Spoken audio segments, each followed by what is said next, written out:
3 गोष्टी जीवनाला अशा सुंदर लाभल्या होत्या, पर्यावरण, परमार्थ आणि प्रशासन. या तिहेरी अंगांनी जीवन फुलून गेलं होतं. जीवनाची उदात्तता अशी होती की जे काही परमेश्वराने आपल्याला जीवन दिलंय ना, हा देह दिलाय ना, तो फक्त समाज हितासाठीच खर्च करायचा. समर्थ म्हणाले, सदा देव काजी झिजे देह ज्याचा. समर्थांचंही म्हणणं, ही आमची वृत्ती बनली पाहिजे. लहानपणापासून असा स्वभाव झाला पाहिजे. जशी सत्वृत्ती असते तशी दुष्ट प्रवृत्ती सुद्धा समाजामध्ये आहे ना हो. तिथे भगवतीचा कृपाप्रसाद मिळेल का? आज कोरोनाच्या या महामारीच्या काळामध्ये आपण पाहिलं की सत्प्रवृत्तीचं जितकं आम्हाला दर्शन झालं, तितकं वाईट प्रवृत्तीचं सुद्धा दर्शन झालं.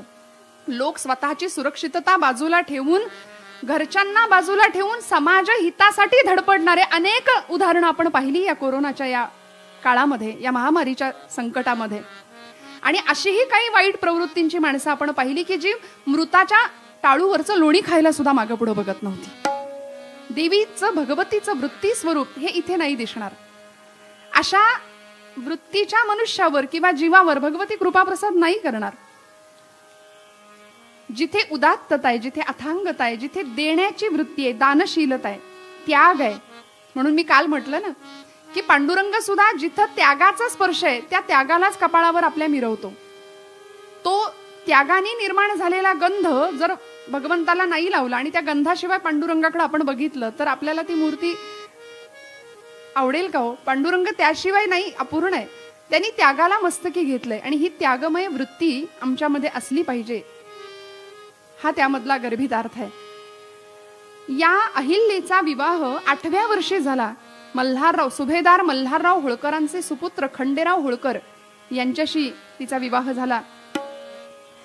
जीवनाप्रतीची दृष्टी, मग ते पर्यावरण असू दे, प्रशासन असू दे आणि परमार्थ, या सगळ्या प्रतींनी फुलत होतीच. इतिहाला सुद्धा नवल वाटावं असं कर्तृत्व विधात्यांनी या राणीकडून करवून घेतलं होतं, घडवून घेतलं होतं. मी म्हटलं त्या पद्धतीने अखिल भारतामध्ये मंदिरांची स्थापना तर असेल, नद्यांवरती घाट बांधणं असेल, पाणपोया बांधणं असेल, आणि प्रत्येकाच्या अंतःकरणामध्ये आपलं स्थान तिने निर्माण केलं. दानशूरता, सात्विक प्रवृत्ती. एवढंच नाही, महाराणी होती त्यामुळं कलेला आश्रय दिला. म्हणून आजकालचे आम्ही ज्यांचं नाव घेतो कीर्तनामध्ये, ज्यांच्या आर्येशिवाय आमचं कीर्तन पूर्ण होत नाही, असे कविवर्य मोरोपंत, अनंत फंदी नावाचे शाहीर, या सगळ्यांना त्यांनी राजाश्रय द्यावा आणि त्यांची कला माय मराठीसाठी वरदान ठरली. या काळामध्ये जोना बोला या इंग्रजी एका कवयित्रीने अहिल्याबाईंचं वर्णन केलंय की त्या म्हणतात, ब्रह्मदेवानं पृथ्वी तलावरती एका दयाळू हृदयाची, तेजस्वी, कीर्तिमान असलेली देवी पाठवली आणि ती माणसांच्या जगामध्ये अजरामर आदरणीय झाली. तिचं नाव अहिल्या आहे. तिचं नाव अहिल्या आहे. आणि अशी ही सात्विक वृत्ती, सात्विक स्वभाव ज्या कुणाचा असेल तिच्यावर भगवतीची कृपा झाल्याशिवाय राहणार नाही. म्हणून आमच्याकडे परंपरेतला श्लोक सांगतात की आमचं जगणं इतरांच्या कामी यावं. कसं असावं आमचं कर्म? उपासनेला दृढ चालवावे, भूदेव संतासी सदा लवावे, सत्कर्म योगे वय घालवावे, सर्वामुखी मंगल बोलवावे. प्रेममय दृष्टी जगाकडे पाहण्याची. समर्थ म्हणतात, जगाचा तो भार आपुल्या शिरावर ऐसे थोडे तर वाटू द्या हो. माझ्या शिरावर माझ्या समाज बांधवांचा काहीतरी बोझा आहे, काहीतरी भार आहे. या जाणीवेनी प्रपंच करणं. आणि तो प्रपंच सुद्धा 4 भिंतींचा नाही, या 4 भिंतींच्या बाहेरचं विश्व आहे. त्या विश्वाशी माझं काहीतरी नातं आहे.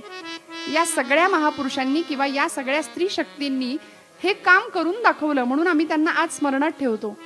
या भिंतींव्यतिरिक्तचं बाहेरचं जग आहे ना, त्याच्याशी माझं काहीतरी नातं आहे. किती संवेदनशीलता होती हो आमचे तुकोबराय. संतांकडे ही वृत्ती होती बरं. म्हणून संत देवांना जवळचे वाटले, देव संतांना जवळचे वाटले. याचं कारण, तुकोबराय ज्यावेळी भंडाऱ्याच्या भामनाथाच्या डोंगरावर बसायचे ना, एखाद्या वृक्षाच्या त्या पायथ्याशी असे तळाशी बसायचे आणि नामसाधनामध्ये तल्लीन झालेले तुकोबराय, विठ्ठल विठ्ठल विठ्ठल मुखानी नामस्मरण सुरू आहे. आणि एखादी चिमणी जर तुकोबरायांच्या येण्याने त्या फांदीवर बसलेली असेल आणि ती उडून गेली, किती वृत्ती संवेदनशील होती बघा. ती जर चिमणी उडाली ना तर तुकोबराय तिला म्हणायचे, का ग माझ्या येण्याने तुला त्रास झाला का? माझ्या येण्याने तुला त्रास झाला असेल ना, तर मला असं वाटतं तुझ्यातलं आणि माझ्यातलं आत्मतत्व एकच आहे, तुझ्यातलं आणि माझ्यातलं चैतन्य एकच आहे. तर आता बाई ग, माझी इच्छा अशी आहे की तू माझ्या मांडीवर येऊन बसावस. आणि खरंच काय आनंद होता, काय आनंद होता. वृक्षवल्ली आम्हा सोय रे वनचरे, वृक्षवल्ली आम्हा सोय रे वनचरे, वृक्षवल्ली आम्हा सोय रे वनचरे, वृक्षवल्ली. पक्षी सुस्वरे आळविते, वृक्षवल्ली आम्हा सोय रे वनचरे, वृक्षवल्ली आम्हा सोय रे वनचरे, पक्षी सुस्वरे.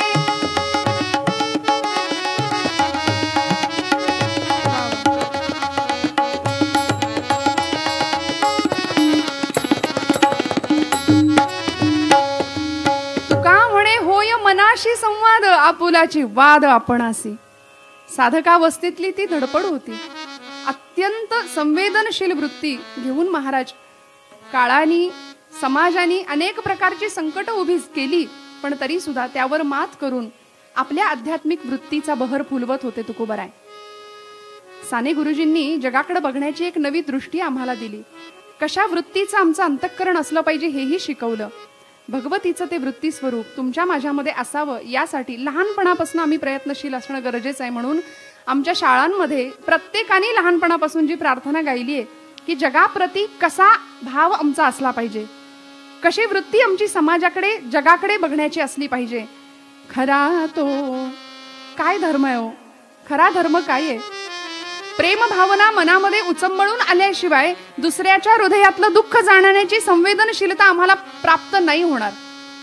सध्या काय आहे, आधुनिक सुखाच्या साधनांनी माणसाची वखवक वाढवली आहे, पण भक्तीनं आणि अध्यात्मानं माणसाला मिळालेल्या आनंदामध्ये समाधानी आणि तृप्त राहण्याची वृत्ती शिकवली आहे. जीवनामध्ये नसलेला आनंद मिळवायचा कसा आणि असलेला आनंद वाढवायचा कसा हे ज्याला कळलंय ना तो भक्त आहे. ज्याच्या माध्यमातून कळलंय ते अध्यात्म आहे, ती उपासना आहे. आणि अशी उपासना आम्हाला करताना भगवतीचं स्वरूप आम्हाला डोळ्यासमोर ठेवावं लागेल, तर ती वृत्ती आमची तयार होईल, आम्हाला ती सवय लागून जाईल, आमच्या इंद्रियांना ते वळण पडेल की बाबा असंच जीवन आम्हाला जगायचंय. नाहीतर मग मार्ग भरकटायला वेळ नाही लागत. कसा धर्म असला पाहिजे? खरा तो एकची धर्म जगाला प्रेम पावे, खरा तो एकची धर्म जगाला प्रेम पावे. जगीचे हीनती पतिता, जगीचे दीन पद दलिता.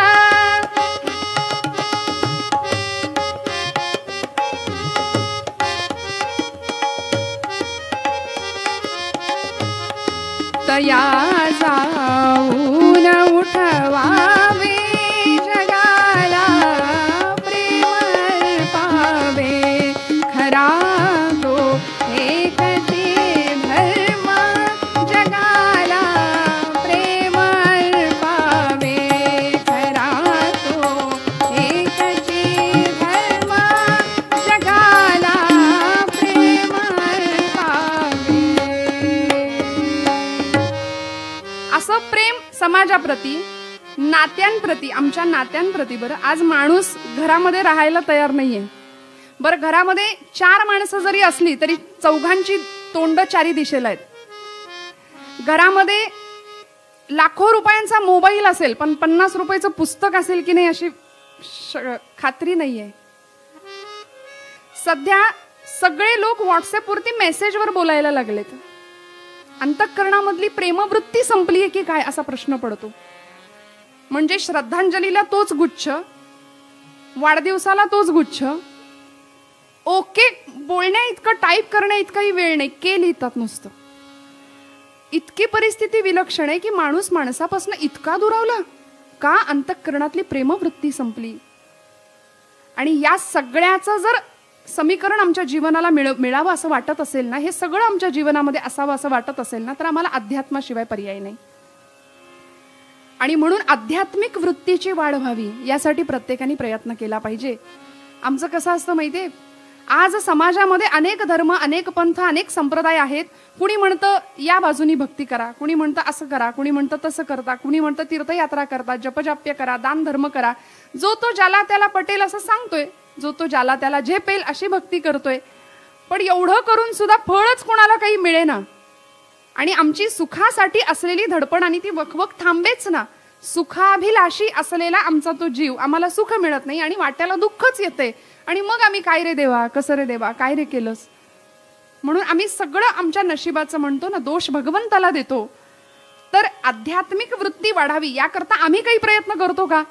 देवीची उपासना करायची, नवरात्र करायचे. मी जसं म्हटलं तसं आम्ही 9 दिवसाचे 9 रंग आधीच निवडून ठेवलेले असतात. एवढी सगळी तयारी जर आम्ही करतो तर बाबा या दिवशी आज मी देवीच्या या रूपाचा अभ्यास करेन. देवीची ही शक्ती काय आहे, तिचं नाव काय आहे, तिच्या रूपाचा अभ्यास, तिचं चरित्र काय आहे, तिचे गुणानुवाद मी गाईन, त्याचं मी गायन करीन, त्याचं चिंतन करीन. हा विचार आम्ही करतो का हो? आणि आज परिस्थिती अशी आहे की ज्या देवीची आम्ही उपासना करतो त्या देवीची उपासना करणारी एखादी मुलगी ज्यावेळी गरबा खेळते तिच्या कपाळाला कुंकू नाही, हातामध्ये बांगडी नाहीये, कपाळाला कुंकू लाव. हिंदू धर्म संस्कृतीची आम्ही जपणूक करतो ना, कुंकू लाव म्हटलं की राग येतोय अशी परिस्थिती आहे. म्हणजे अगदी केशभूषेपासून ते वेशभूषेपर्यंत सगळंच सांगायची आज परिस्थिती वेळ येऊन ठापलीये. का? कारण मर्यादे पलीकडचं जीवन आम्ही जगतोय. आणि का? याचं कारण आमच्याकडे आध्यात्मिक वृत्तीचा भक्कम असा पाया आम्हाला मिळत नाहीये. तो पाया आमचा भक्कम बांधला जावा, ती वृत्ती आमची विकसित व्हावी याकरता सुरुवात तर केली पाहिजे. संत म्हणतात तुम्ही एक करा, पुढची 2 शून्य भगवंत ती भगवती ठेवायला तयार आहे. तुम्ही सुरुवात तर करा, एक पाऊल चाला. ब्रह्मचैतन्य महाराजांचं वाक्य आहे, तुम्ही माझ्याकडे 2 पावलं, रामाकडे 2 पावलं चालत या, राम तुमच्याकडे 20 पावलं चालत येईल. तुम्ही जर चाललाच नाही तर तो म्हणेल तू राहा तुझ्या जागी, मी राहतो माझ्या जागी. आमचं असं आहे की आरंभ शूरहा या न्यायाने आम्ही चालतो. कुणी आम्हाला एखादा मंत्र दिला, उपासना दिली तर आम्ही सुरुवात करतो, पण ती आमची सवय, तो आमचा स्वभाव आणि ती आमची वृत्ती व्हायला वेळच देत नाही. ती सवय व्हावी याकरता सुरुवात तर करावी लागेल. बरं आम्ही सुरुवात करतो, जपाची माळ हातामध्ये घेतो, नवीन आसन दिलं, नवीन आसनावर बसलो, छान सुरुवात झाली, हातामध्ये माळ घेतली, 108 मण्यांची माळ. सुरुवातीचे 4 दिवस छान गेले, जप उत्तम झाला आणि 4 दिवसानंतर मनात विचार आला आज बसूनच कशाला करायला पाहिजे, उभ्यानी करूया. सवयीमध्ये आणि त्या उपासनेच्या सातत्यामध्ये खंड पडला, सातत्य तुटलं.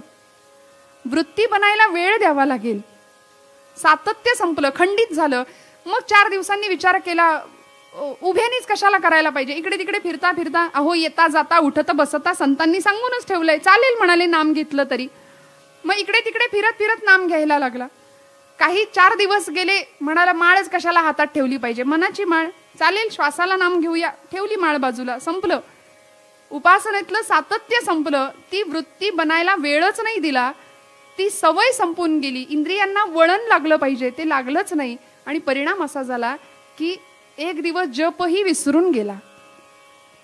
का? कारण आम्ही इतके आसक्त आहोत, आम्ही अनुरक्त आहोत. कशामध्ये? विषयांमध्ये. माझे गुरु आदरणीय नारायणबुवा काणे यांचं फार सुंदर पद आहे की आम्हाला थोडंसं आत्म निरीक्षण करावं लागेल, की आमची वृत्ती अंतर्भिमुख करावी लागेल आणि स्वतःचंच परीक्षण करावं लागेल की मी कोण आहे, माझी आज परिस्थिती काय आहे, मी कशामध्ये नेमकं लक्ष देतोय. एखाद्या त्या मृगजळाप्रमाणे, त्या हरणाप्रमाणे कस्तुरीच्या शोधात असलेलं ते मृग जसं धावत राहतं नानोमाळ, तशी आमची अवस्था झालीये. या सगळ्या भवसागरामध्ये आम्ही असेच धावत सुटलोय. साक्त तू आसक्त तू अनुरक्त तू विषयात तू, सक्त तू आसक्त तू अनुरक्त तू विषयात तू.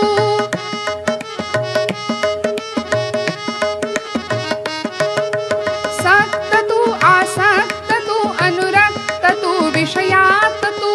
भक्त तू रे भक्त होई, भक्त तू रे भक्त होई, तक्त सुखाचे मिळवी तू. देशी का विश्वास तू, देशी का विश्वास तू, देशी का विश्वास. कोण तू कोठील तू रे कस आलास तू,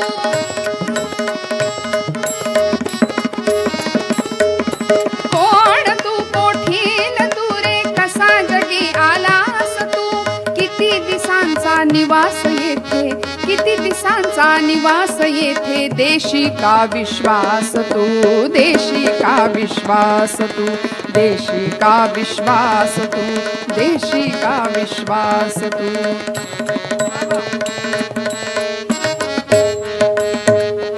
किती धावशी उपास पोटी मृगापरी त्या तृषार्थ तू,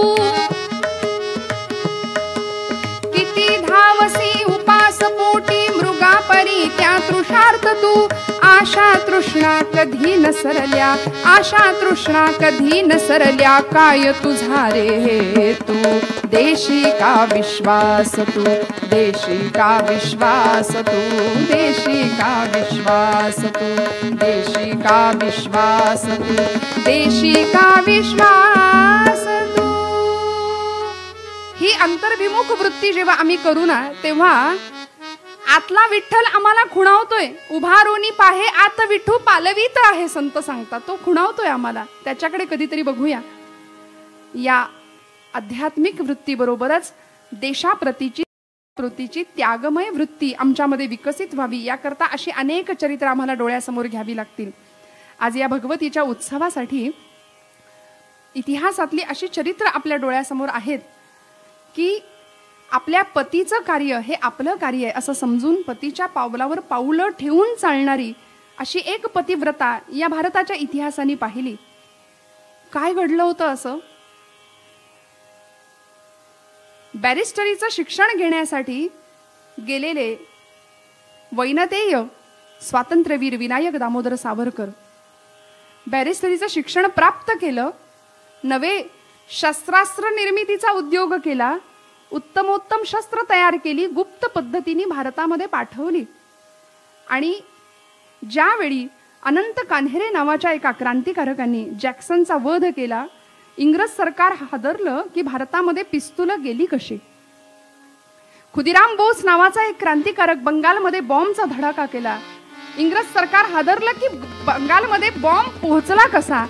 आणि गुप्त पद्धतीने ही शस्त्रास्त्र भारतामध्ये गेली, खटला चालवला गेला, पकडलं गेलं सावरकरांना आणि जहाजात बसवून भारताच्या दिशेने आणलं गेलं. भारतामध्ये निकाल लागला, निवाडा झाला की 50 वर्षाची अंदमानची काळ कोठडी. 25व्या वर्षी शिक्षा सुनावली, 50 वर्ष अंदमानची काळ कोठडी. घरामध्ये पत्नी आहे, 18 वर्षाचं वय होतं जेमतेम. यमुना माई, माई म्हणायचे सावरकर त्यांना, यमुना नाव.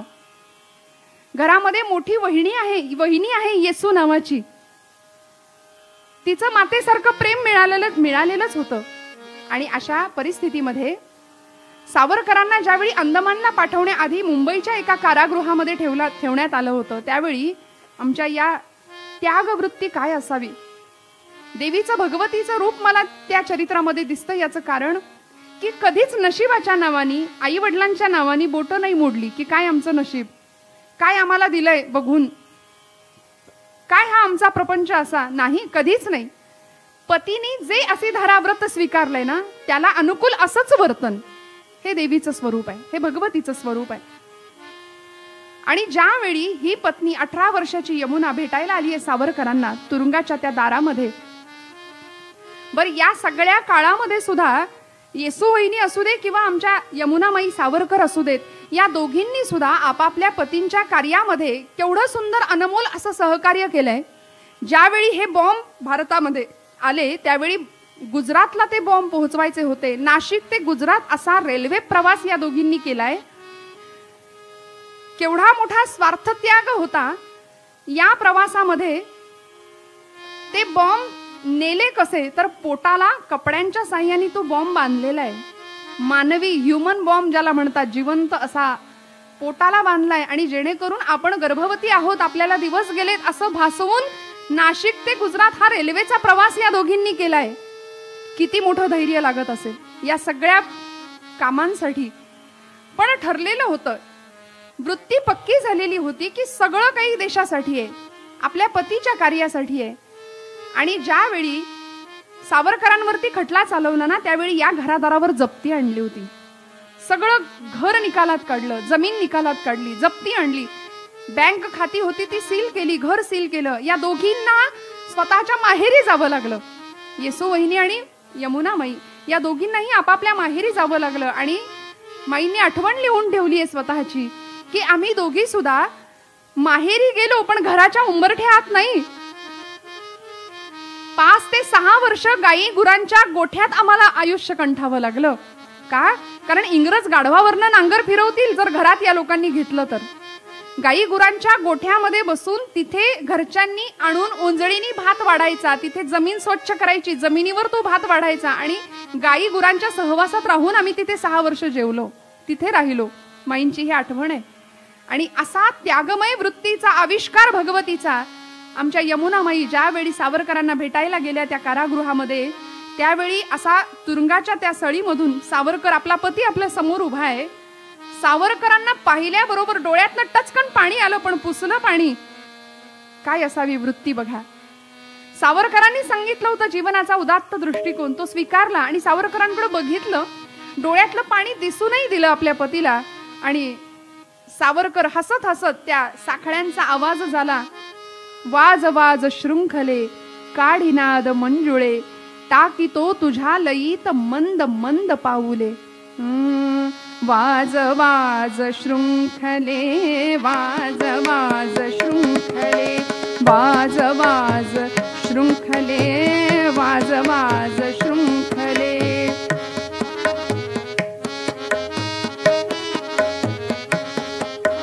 काढिनाद मंजुळे, काढिनाद मंजुळे, वाज वाज शृंखले, वाज वाज शृंखले.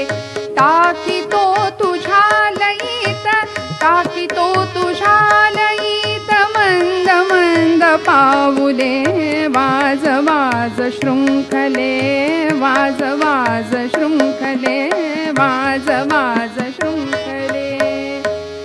साखळदंडांचा तो, साखळदंडांनी जखडलेला लोखंडी पिंजऱ्यातला आपला पती समोर पाहिला. आणि यमुना माईंनी पाहिलं. सावरकर हसत हसत तिला विचारतायत, ओळखलं नाहीस ना ग मला या वेशामध्ये? ओळखलं नाहीस ना? आपला पती बॅरिस्टरीचा झगा पांघरून येईल विलायतेहून, पैसा मिळवू, थाटात संसार करू असा विचार तू केला असशील. पण अगं, माझी मातृभूमी भारत माता पारतंत्र्यात पिचतेय, लाखो संसार उद्ध्वस्त होत आहेत आणि ते संसार सावरण्यासाठी माझी चूल बोळकी फोडून हा राष्ट्राचा संसार करावा असा विचार मी केला. रागावलीस का ग माई? या जन्मातच मी तुम्हाला इतका त्रास दिलाय, तर दरवर्षी वटपौर्णिमेला जन्मोजन्मी हाच पती मिळावा असं तुम्ही म्हणावं तरी कसं? माईंना सांगावं सावरकरांनी की काट्या कुट्या जमवायच्या, घरटी बांधायची, त्या घरट्यांमध्ये पिलांची वीड वाढवायची. याला जर संसार किंवा प्रपंच असं नाव असेल ना, तर असा संसार चिमण्या, कावळे सगळेच करतात. माई, मला माझ्या देशाचा प्रपंच करता आला यात धन्यता माना. पण या प्रसंगात सुद्धा त्या त्यागमयी वृत्तीच्या देवीने काय करावं? सावरकरांकडे पाहिलं आणि सांगितलं की मी नाही रडत आहे, मी अजिबात रडणार नाही. सावरकर म्हणतात की या जन्मात मी तुला एवढा त्रास दिलाय की जन्मोजन्मी हाच पती मिळावा असं तू कसं मागशील ग? त्यावेळी माईंनी करावं काय? खाली वाकल्या, खाली झुकल्या, तुरुंगाच्या सळीतून आत हात घातला, सावरकरांच्या पायाला स्पर्श केला आणि सावरकर म्हणाले, माई काय करता? त्यावेळी त्या सांगतात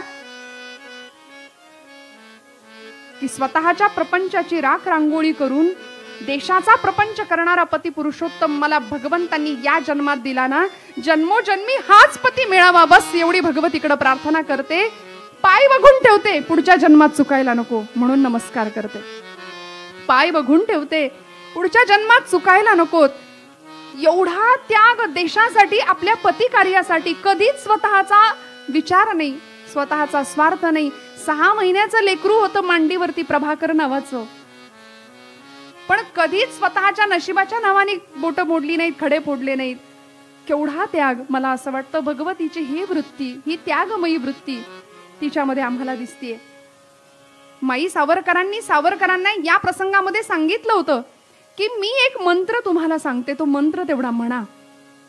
कृष्णाय वासुदेवाय हरये परमात्मने प्रणतः क्लेशनाशाय गोविंदाय नमो नमः.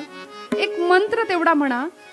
अंदमानमध्ये तुम्हाला किती शिक्षा होईल, काय हाल भोगावे लागतील याची मला कल्पना नाही, पण मी सांगते तेवढा मंत्र म्हणा.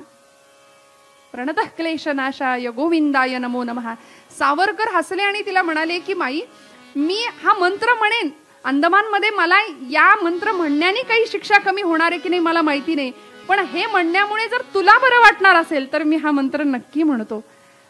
अशी चरित्र श्रोते हो या मायभूमीला मिळाली, या मातृभूमीला मिळाली. आणि म्हणूनच मला या सगळ्या चरित्रांमध्ये मातेचं, भगवतीचं एक एक एक एक रूप दिसतं आणि ते आपल्याला सांगायची माझी इच्छा होतीये. या कारणाकरताच देवीचं सेवाभावी रूप आम्हाला अजून एका चरित्रातनं दिसलं की ज्या एका रूपाने मूळची परदेशी होती बरं का, ती भारतीय नाही. तुम्ही म्हणाल मग परदेशी महिलेचं चरित्र आम्हाला का ऐकवताय, काय सांगताय? जी मूळची भारतीयच नाही, जी विदेशी आहे तिचं चरित्र आपण का गायचं?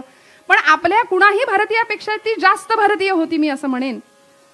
कारण ज्यावेळी आयर्लंडचा तिचा जन्म, तिथे जन्म झाला, पाश्चात्य शिक्षणाचा प्रभाव, अर्थात तेच शिक्षण घेऊन ती लहानाची मोठी होत होती, पण अंतःकरणातल्या संवेदनशील वृत्तीला आई वडिलांकडून सुद्धा खतपाणी घातलं गेलं होतं.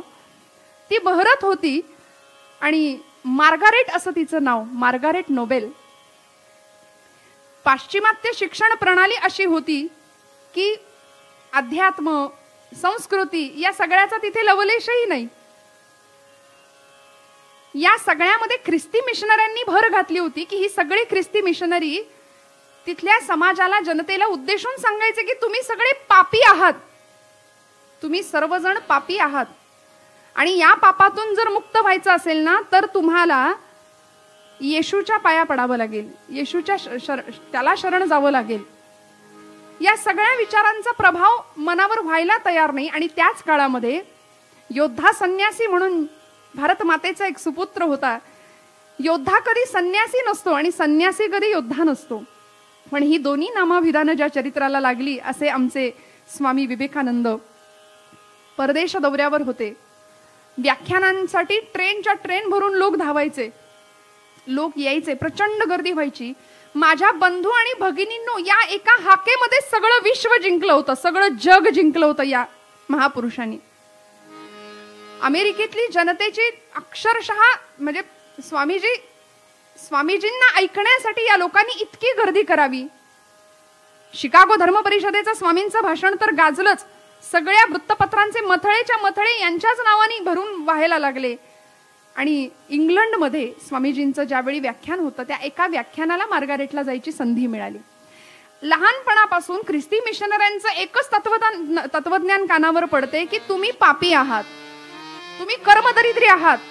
मानव देहाला जन्माला आलात ना तर आता या पापातून, या चक्रातून सुटका होण्यासाठी येशूला शरण जा, तुम्ही पापी आहात. हे काही मनात पटत नव्हतं, ठसत नव्हतं. आणि अशा वेळी स्वामीजींची अमृतवाणी कानावर पडली आणि स्वामीजींच्या मुखातला शब्द मार्गारेटच्या अंतःकरणामध्ये भिनला. स्वामीजींच्या व्याख्यानांमधून असा एक झंझावात देशप्रेमाचा, भारतीय तत्वज्ञानाचा, भारतीय अध्यात्माचा निघत होता की स्वामीजींच्या मुखातनं शब्द ऐकले, अमृतस्य पुत्र आहात, तुम्ही अमृताचे पुत्र आहात. स्वतःला अजिबात कमी लेखू नका, तुम्ही अमृताचे पुत्र आहात. उत्तिष्ठित जागृत प्राप्य वरान्न बोधित.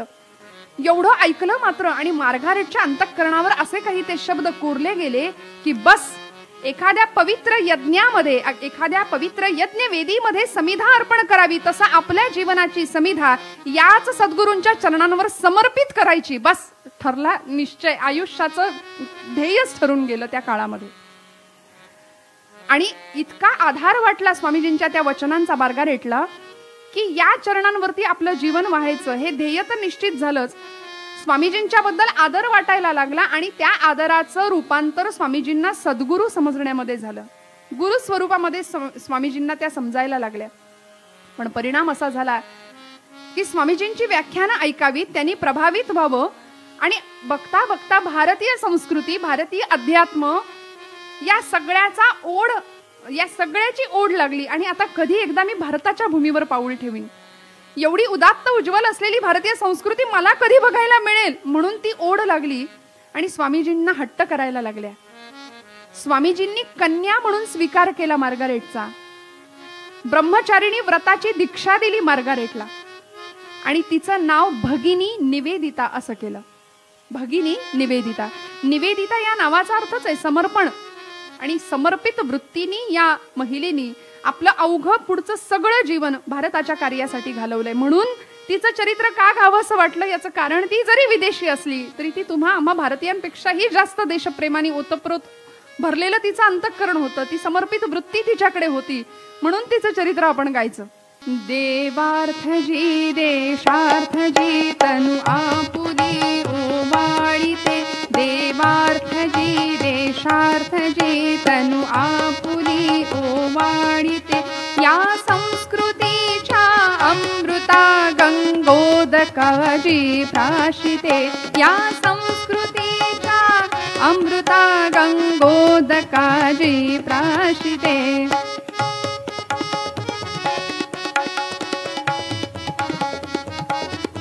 नवचेतना नवचेतना शक्ती नवी जी लोकमानसी सिंचिते, नवचेतना शक्ती नवी जी लोकमानसी सिंचिते, नवजात ऐसी कालिका हो देवते सुनिवेदिते, नवजात ऐसी कालिका देवते सुनिवेदिते, देवार्थ जी देशार्थ जी तनु आपुली ओवाळीते, देवार्थ जी देशार्थ जी तनु आपुली ओवाळीते, या संस्कृतीच्या अमृता गंगोदकाजी प्राशिते, या संस्कृतीच्या अमृता गंगोदकाजी प्राशिते, या संस्कृतीच्या अमृता गंगोदकाजी प्राशिते. 1898 साली भारताच्या भूमीवर निवेदितांनी पहिलं पाऊल ठेवलं. शुभ्र वस्त्र परिधान केलेल्या आणि हातामध्ये एक जपमाळ, असं जणू काही एखाद्या ऋषिकालीन तपस्विनीचं रूप भासावं असं ते भगवतीचं वृत्ती रूप होतं. श्रोते हो, निवेदितांनी भारतामध्ये आल्यानंतर सुद्धा भारतीयांच्या जसं स्वामीजींचं सूत्र होतं ना, आत्मनो मोक्षर्थम पण जगदहितायच, शिवभावे जीव सेवा, प्रत्येक जीवामध्ये शिवाचा अंश आहे असं समजून प्रत्येक जीवाची तन मन धनानी सेवा करण्याचं असे धारा व्रत भगिनी निवेदितांनी अंगीकारलं होतं. गुरुदेवांच्या कार्यामध्ये त्यांच्या पावलावर पावलं ठेवून चालण्याचं व्रत, आणि एखाद्या पाश्चात्य स्त्रीला लहानपणापासून जिच्यावर पाश्चात्य संस्कार आहेत तिला भारतीय संस्कार, रीती, व्रत, वैकल्य हे सगळं स्वीकारणं किती अवघड गेलं असेल याची फक्त आपण कल्पना करू शकतो. एक प्रसंग आहे चरित्रामध्ये की भगिनी निवेदितांना स्वामीजींनी ब्रह्मचारिणी व्रताची ज्यावेळी दीक्षा दिली त्यानंतर कडकडीत उपवास करायचे, व्रतवैकल्य करायची हा आदेश मिळाल्यानंतर एका उपवास प्रसंगी भगिनी निवेदितांनी दिवसभर अन्न पाणी वर्ज केलं होतं, ग्रहण नाही केलं. आणि या प्रसंगामध्ये संध्याकाळी आता फक्त चुलीवर मडकं ठेवलं, भात ठेवला आणि आता तो शिजला घेणार पानामध्ये वाढून. एवढ्यात कुणात करवी तरी स्वामीजींचा निरोप आला की आता उपवास अजून 2 दिवस पुढे चालू ठेवायचे. गुरु शिष्याला कशा पद्धतीने तावून सुलाखून, जसं अग्नीतून भट्टीतून सोनं चकाकतं झळाळून, त्या पद्धतीने हे चरित्र घडत होतं. आणि अशा पद्धतीने हिने आपलं ब्रह्मचारिणी व्रताची दीक्षा स्वामीजींकडून घेतली, ते व्रत पूर्ण केलं. स्वामीजी अमेरिका, इंग्लंड या परदेशांमध्ये आपले दौरे करतच होते. व्याख्यानांसाठी अखंड भारतीय संस्कृतीच्या ध्वजाची, धर्माची, अध्यात्माची ध्वजा सगळीकडे फडकावत होते अभिमानाने. हिंदू तत्वज्ञान सगळ्या जगाला समजावून सांगत होते. पण यावेळी मात्र 39 वर्षाचं आयुष्य फक्त स्वामीजींना लाभलं.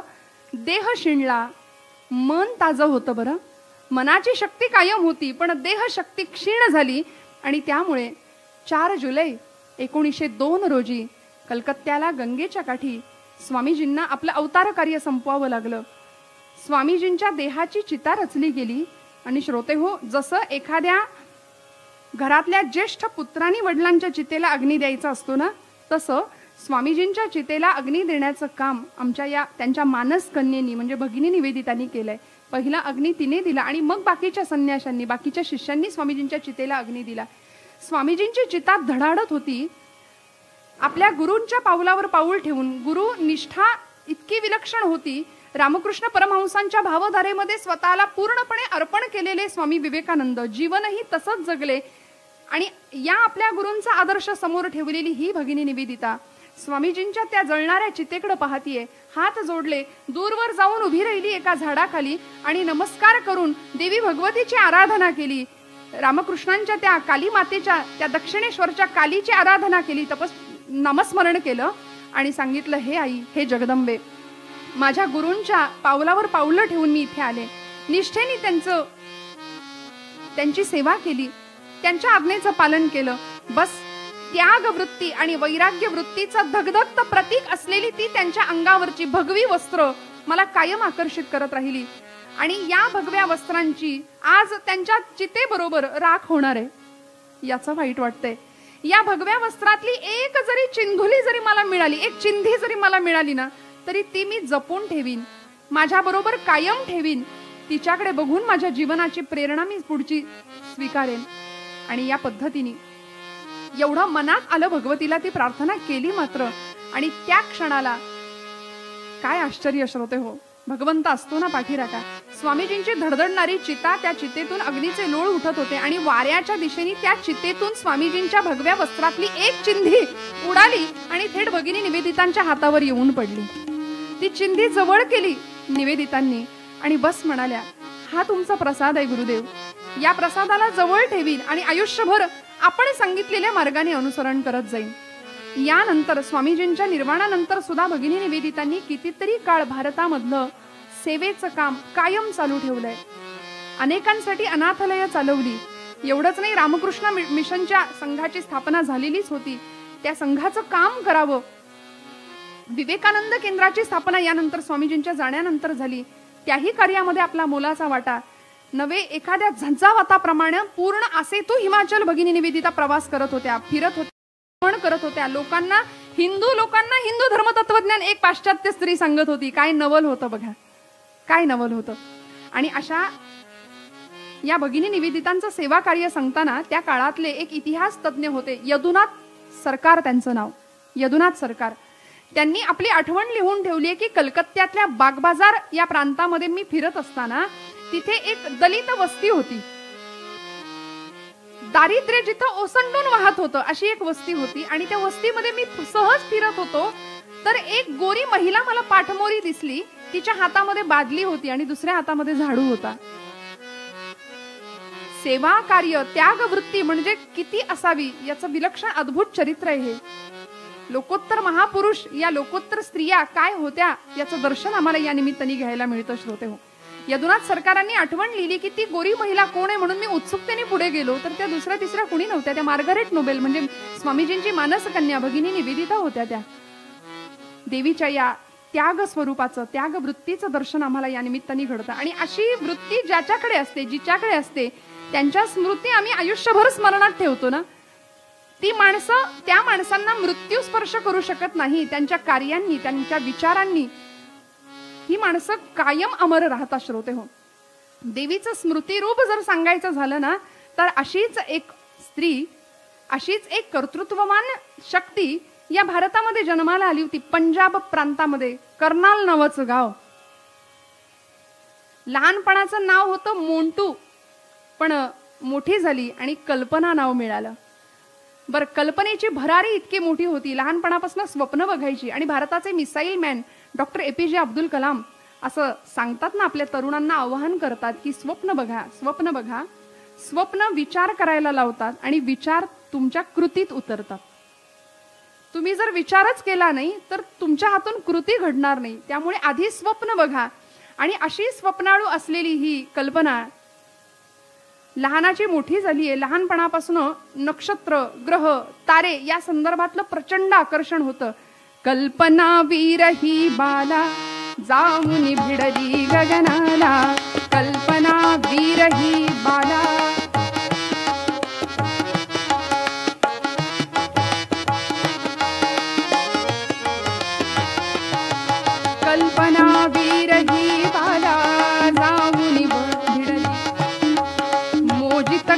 नक्षत्राला चमकते तारे प्रियती जला.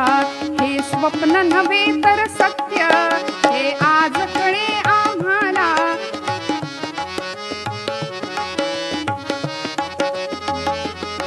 नक्षत्रांचे हे लेणे हे भारत भूचे लेणे अजरामर तिचे जिणे. आदर्श हाची आम्हाला अभिमान तिचा देशाला. आदर्श हाची आम्हाला अभिमान तिचा देशाला. आदर्श हाची आम्हाला अभिमान तिचा देशाला.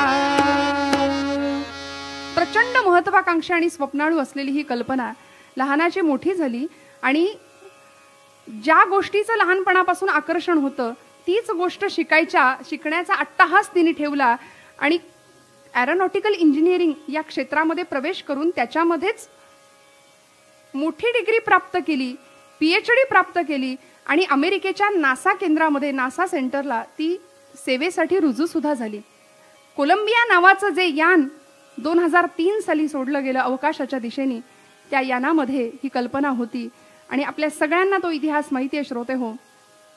1 फेब्रुवारी 2003चा तो दिवस, संध्याकाळची वेळ होती. बातम्या सगळ्यांच्या घरामध्ये सुरू होत्या. आम्ही सगळ्यांनी तो क्षण अनुभवलाय, पाहिलाय की एक जळती रेषा अशी आकाशातून खाली येताना लोकांनी पाहिली. ठिणग्या उडत होत्या त्या आगीच्या आणि खालची त्या बातमीची पट्टी अशी खाली सरकत होती की कल्पना चावलाचा दुर्दैवी अंत, कोलंबिया यान खाली कोसळलेलं आहे. हे सगळ्यांनी पाहिलं. मात्र काळजामध्ये अशी वेदना सगळ्या भारतवासियांच्या झाली की ही कल्पना एका उदात्त ध्येयाने आपलं ध्येय प्राप्त केलं. आपल्या आवडत्या विषयाचं कार्यक्षेत्र तिने काबीज केलं, ते प्राप्त केलं, ते मिळवलं आणि एका विलक्षण ध्येयाने प्रेरित झालेली ती कल्पना शेवटचा क्षण मृत्यू पाहून सुद्धा अमर झाली. सर्व भारतवासियांच्या काळजाचा ठोका तिच्या निधनाने चुकला आणि ती स्मृती रूपाने आज तुमच्या माझ्या मनामध्ये आहे. म्हणजे पहिली गोष्ट भारतीय होती, दुसरी गोष्ट स्त्री होती. परंपरा, रूढी या सगळ्यांची बंधनं तिलाही होती. पण या सगळ्यावर मात करत करत करत आज भारतीयांच्या हृदय सिंहासनावर अधिराज्य गाजवण्याचं चरित्र तिला प्राप्त झालं. विधात्याने तिच्याकडून ते करवून घेतलं. भगवतीचं हे स्मृती रूप आहे. आज तुमच्या माझ्या मनामध्ये ती स्मृती रूपाने अजरामर आहे. ती मृत्यू होऊन सुद्धा तुमच्या माझ्या मनामध्ये जिवंत आहे. याचं कारण या भगवतीच्या स्वरूपांचं आम्ही अशा पद्धतीने ज्यावेळी चिंतन करतो ना, त्यावेळी आम्हाला आमच्या जगण्याचं सार कळतं की भगवंतानी आम्हालाही नरदेह दिला, दुर्लभात दुर्लभ असलेला तो नरदेह, की ज्या देहाचं सार्थक सच्चिदानंद अवस्था पदवी प्राप्त करण्या इतकं आहे. अध्यात्मशास्त्रातलं सच्चिद आनंद स्वरूप असलेलं ते परब्रह्म प्राप्त करता येतं या नरदेहाच्या साहाय्याने. या नरदेहीचे ज्ञाने सच्चिदानंद पदवी घेणे एवढा अधिकार नारायणे कृपावलोकने दिधला. दुर्लभम त्रयमेवैत आचार्य म्हणाले. त्रैलोक्यामध्ये दुर्लभ असलेल्या ज्या 3 गोष्टी आहेत त्यातली एक गोष्ट म्हणजे मनुष्य देह आहे आणि तो आम्हाला प्राप्त झाला ना. मग या देहाचं जर सार्थक करायचं असेल तर निसर्गाच्या नियमाप्रमाणे फक्त जन्म झाला आणि निसर्गाच्या नियमाप्रमाणे हा देह निघून गेला, असं दरिद्री जीवन आमच्या वाट्याला येऊ नये म्हणून एक मुद्दाम जगदीश खेबुडकर नावाचे कवी होऊन गेले. त्यांची एक कविता आहे, तेवढी गाते आणि मी विषयाच्या समारोपाकडे जाते.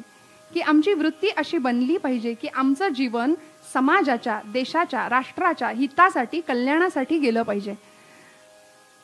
आपल्याला माहिती आहे ना, भारतीय संस्कृतीची ही उदात्तता आहे की घरातली स्त्री सौभाग्यवती, लक्ष्मी, गृहलक्ष्मी ज्यावेळी तुळशीला पाणी घालते रोज, आणि ते पाणी घालत असताना फक्त तुळशीला पाणी घालून माघारी फिरत नाही, ती आजूबाजूच्या रोपट्यांवर पण शिंपडते. तसं तुमचा माझा प्रपंच नेटका करायचाच आहे. कारण फाटका तुटका प्रपंच संतांनाही मान्य नाही. संतांनी आम्हाला उदात्तता शिकवली जीवनाची. मग असा उत्तम नेटका प्रपंच करून आमच्या जगण्यातले काही क्षण आम्ही इतरांसाठी देऊ शकतो का, याचा विचार प्रत्येकाकडून केला जावा. नाहीतर मग काय होईल माहितीये, हातात जीवन मिळालंय आणि त्या जीवनाचा पुढे पश्चाताप झाल्याशिवाय राहणार नाही. खेबुडकरांची आत्मा म्हणतो नावाची एक कविता आहे. आता जे न देखे रवी ते देखे कवी, कवी कल्पना आहे. त्यामुळे कवींची कल्पना काय असू शकते हे आपण नाही सांगू शकत. कवितेचं शीर्षक आहे आत्मा म्हणतो. कल्पना अशी आहे की एक गृहस्थ आयुष्यभर जीवन जगला, कुठलं कर्तृत्व नाही हातातून. माणसं म्हणतात ठेविले अनंते तैसेची राहावे. अहो, तुकोबरायांनी जरी असं सांगितलं असलं तरी संतांनी काही कर्तृत्ववाद नाकारला नाहीये. काही करू नका असं नाही म्हणाले संत. आमचं कर्तृत्व असलंच पाहिजे. त्यामुळे तो गृहस्थ जीवन जगला, कुणाच्या घेण्यात नाही, कुणाच्या देण्यात नाही, ना देवाचा, ना देशाचा, ना संस्कृतीचा, ना समाजाचा विचार केला. आणि निसर्गाच्या नियमाप्रमाणे जन्म झाला, तसा निसर्गाच्या नियमाप्रमाणे ह्या शरीराची झीज होऊन मृत्यू सुद्धा झाला. खेबुडकर असं कल्पना करतात की तो आत्मा, त्याचा जो आत्मा तो अंतराळातून आपल्या शरीरावर होणारे संस्कार पाहतोय आणि तो आत्मा काय म्हणत असेल, त्याला काय पश्चाताप होतोय, त्याचं वर्णन खेबुडकरांनी केलंय. आता खेबुडकरांची कविता आणि ही जर चाल आपण ऐकली तर आपल्याला असं वाटेल की ही चित्रपटातली चाल आहे की काय. पण खरं सांगू का, ही चाल नंतर चित्रपटाकडे गेली, पण खेबुडकरांनी या कवितेसाठी खरं या चालीची निवड केलेली होती.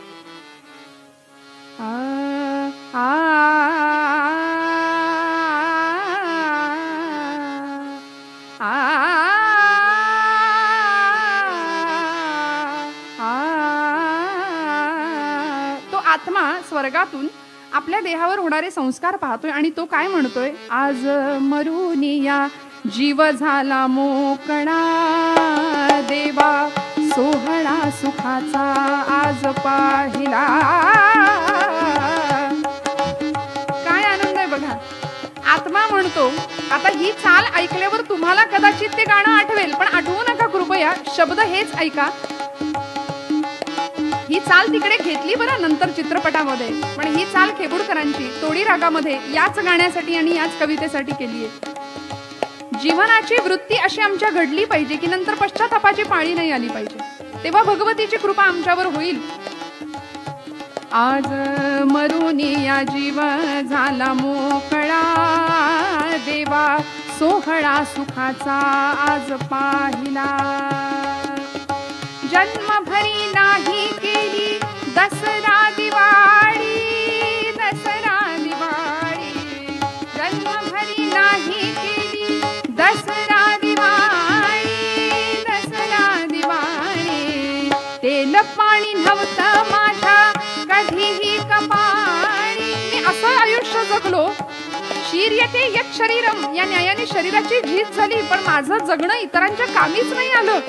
मी काहीच नाही करू शकलो जगासाठी, म्हणून पश्चाताप होतोय. दरिद्री अवस्थेमध्ये माझं आयुष्य, कर्म दरिद्री अवस्थेमध्ये आज मी मरणाला सामोरा गेलो. तेल पाणी नव्हतं माझ्या कधीही कपाळी, कधीही कपाळी. आज नाशिवंत देह न्हाऊ घातला, देवा सोहळा सुखाचा आज पाहिला. आणि मग नाशिवंत देहाला न्हाऊ घालताना तो आत्मा पाहतोय की मी आजवर काहीच नाही केलं. जन्मभरी होतो नंगा लखतरात लाज, लखतरात लाज, लखतरात लाज. परी तो दळिंद्र्याचा साज, दळिंद्र्याचा साज. आज नव्या कापडानं देह झाकला, देवा सोहळा सुखाचा. असं म्हणतात, लाख कमाओ हिरा चांदी सोना मोती, लेकिन कफन को कभी जेब नहीं होती. कशासाठी एवढा हव्यास आम्ही करतो? जाताना काहीच नेता येत नाही तर आमची वृत्ती उदात्त का होऊ शकत नाही, संवेदनशील का होऊ शकत नाही, प्रेममयी, दयाशील, धर्मशील, दानशील असं वृत्ती आमच्या अंतःकरणाची का नाही बनू शकत?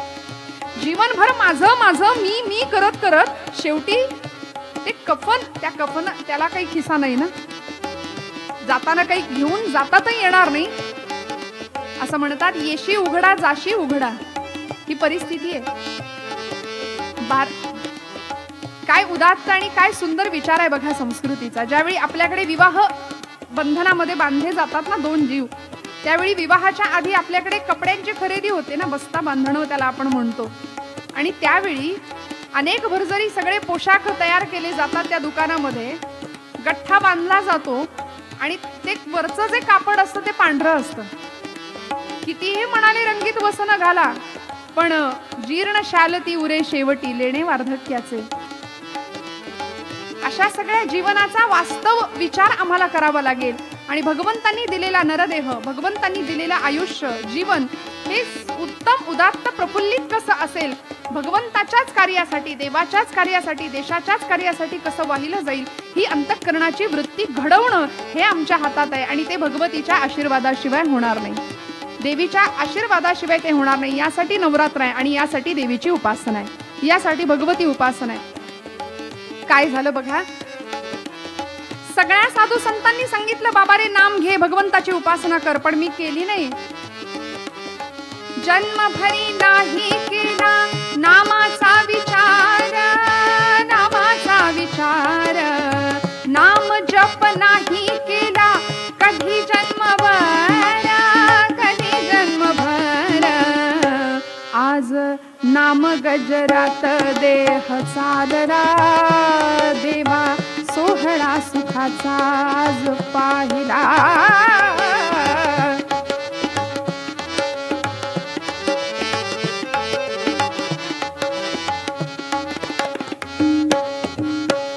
आज मरुनिया जीव झाला मोकळा, देवा सोहळा सुखाचा आज पाहिला. शेवटी राम नाम सत्य है. जीवनामध्ये मी जसं काल सांगितलं ना, ब्रह्म सत्य जगन मिथ्या. सत्य काय आहे तर सत्य तू, सत्य तू, सत्य तू विठ्ठला. बस जीवनाचं सगळं समग्र दर्शन आम्हाला यातून घडतं की आमच्या जीवनाला दयाशीलतेची, धर्मशीलतेची उदात्तता प्राप्त व्हावी, ती वृत्ती आमची बनावी. याकरता आम्हाला प्रयत्नशील राहावं लागेल, प्रयत्नपूर्वक आम्हाला ती उपासना करावी लागेल देवीच्या त्या स्वरूपाची. आणि असं अंतःकरण ज्यावेळी घडेल ना, त्यावेळी भगवंताची कृपा झाल्याशिवाय राहणार नाही. म्हणून देवीच्या या स्वरूपाला या निमित्ताने आपण वंदन करू. एक देवीचं स्मरण करणारी फक्त रचना गाते आणि मग थांबते. आ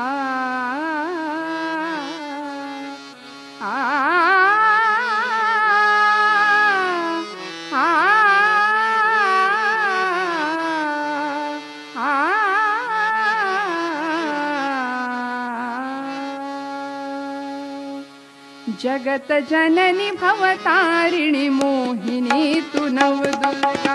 जगत जननी भवतारिणी मोहिनी तू नवदुर्गा.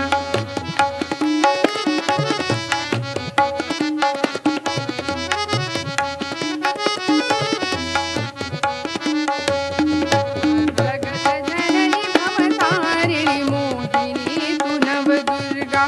तू भवानी महाकाली, तू भवानी महाकाल, तू शिवानी मंगला. जगत जननी भवतारिणी मोहिनी तू नवदुर्गा.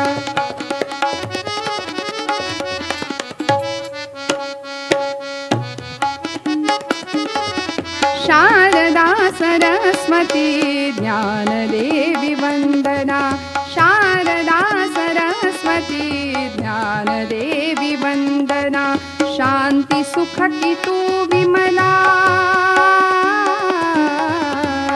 शांती सुख की तू विमला. शांती सुख की तू विमला.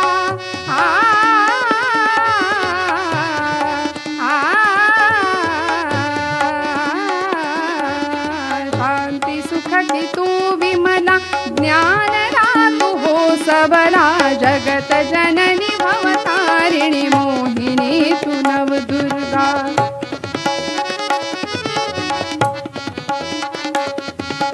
जगत जननी भवतारिणी मोहिनी तू नवदुर्गा.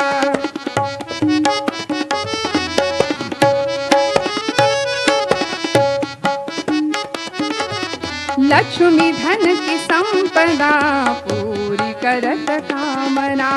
लक्ष्मी धन की संपदा पूरी करत कामना. ऋषि मुनि जन सकल प्रिया.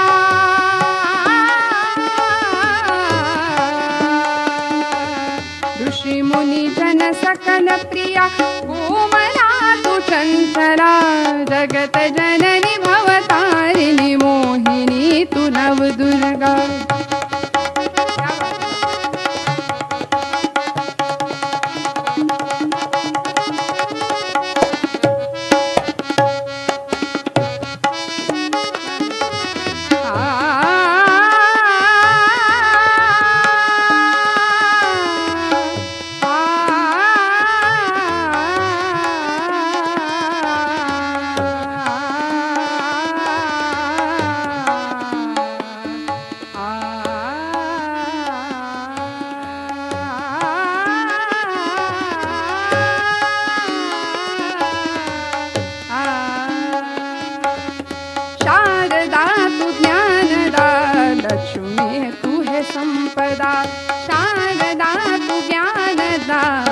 लक्ष्मी है तू संपदा। काली दुर्गा शक्ति माँ,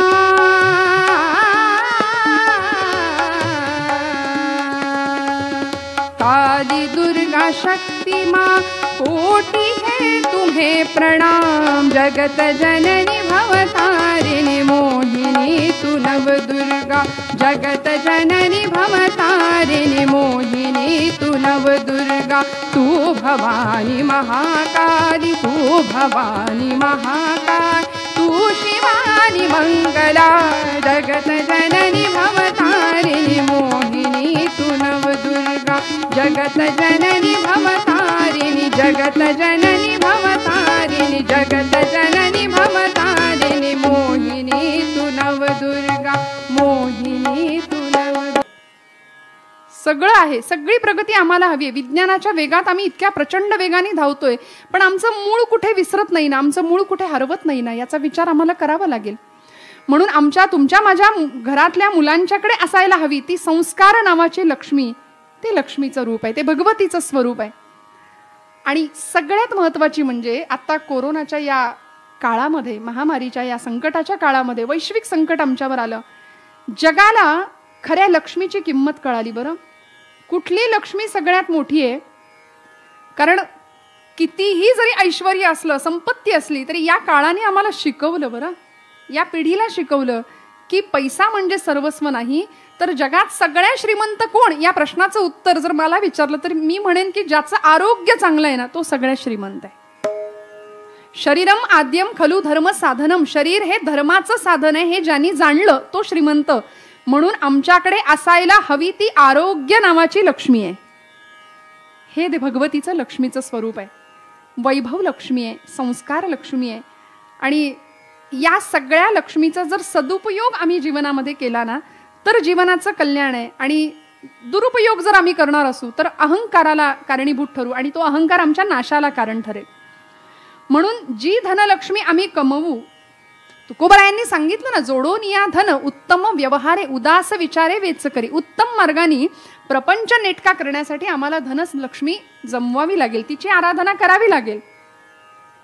पण ते जमवलेलं धन, ती लक्ष्मी जर फक्त स्वतःच्याच प्रपंचापुरती उपयोगी आणली, किंवा फक्त मी आणि माझं एवढ्यापुरतंच जर तिला ठेवलं, तर ती लक्ष्मी आमच्यावर कृपा नाही करणार। म्हणून असं म्हणता ना की देणाऱ्यांनी देत जावे। माणसाकडे दातृत्व गुण असेल ना, तर परमेश्वर प्रसन्न झाल्याशिवाय राहत नाही। पण आज परिस्थिती अशी आहे, शतेषु जायते शूरः सहस्रेषु च पंडितः वक्ता दशसहस्रेषु दाता भवति वानवा।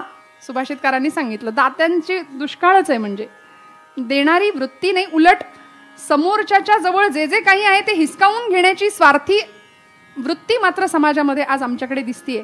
दातृत्व गुणही आहे, नाही असं नाही, पण तिथेच लक्ष्मी वास करते जिथे देण्याची वृत्ती आहे।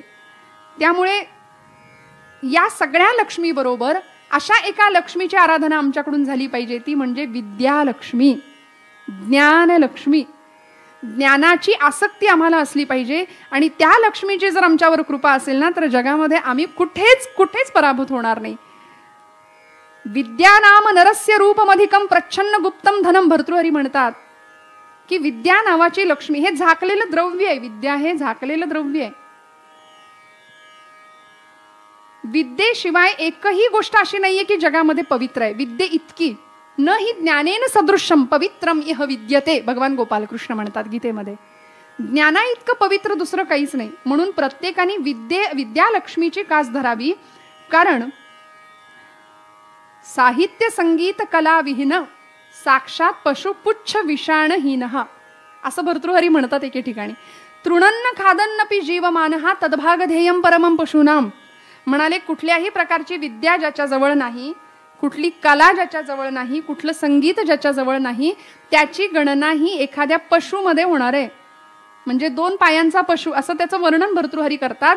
आणि या पुढे जाऊन ते म्हणतात तृणन्न खादन्नपि जीवमानः, नशीब त्या बाकीच्या सगळ्या 4 पायांच्या प्राण्यांचं की हा माणूस नावाचा प्राणी चारा खात नाही, कारण यानं जर एकदा चारा खायला सुरुवात केली तर बाकीचे उपाशी मरतील, इतकं खायला लागतं मनुष्य प्राण्याला।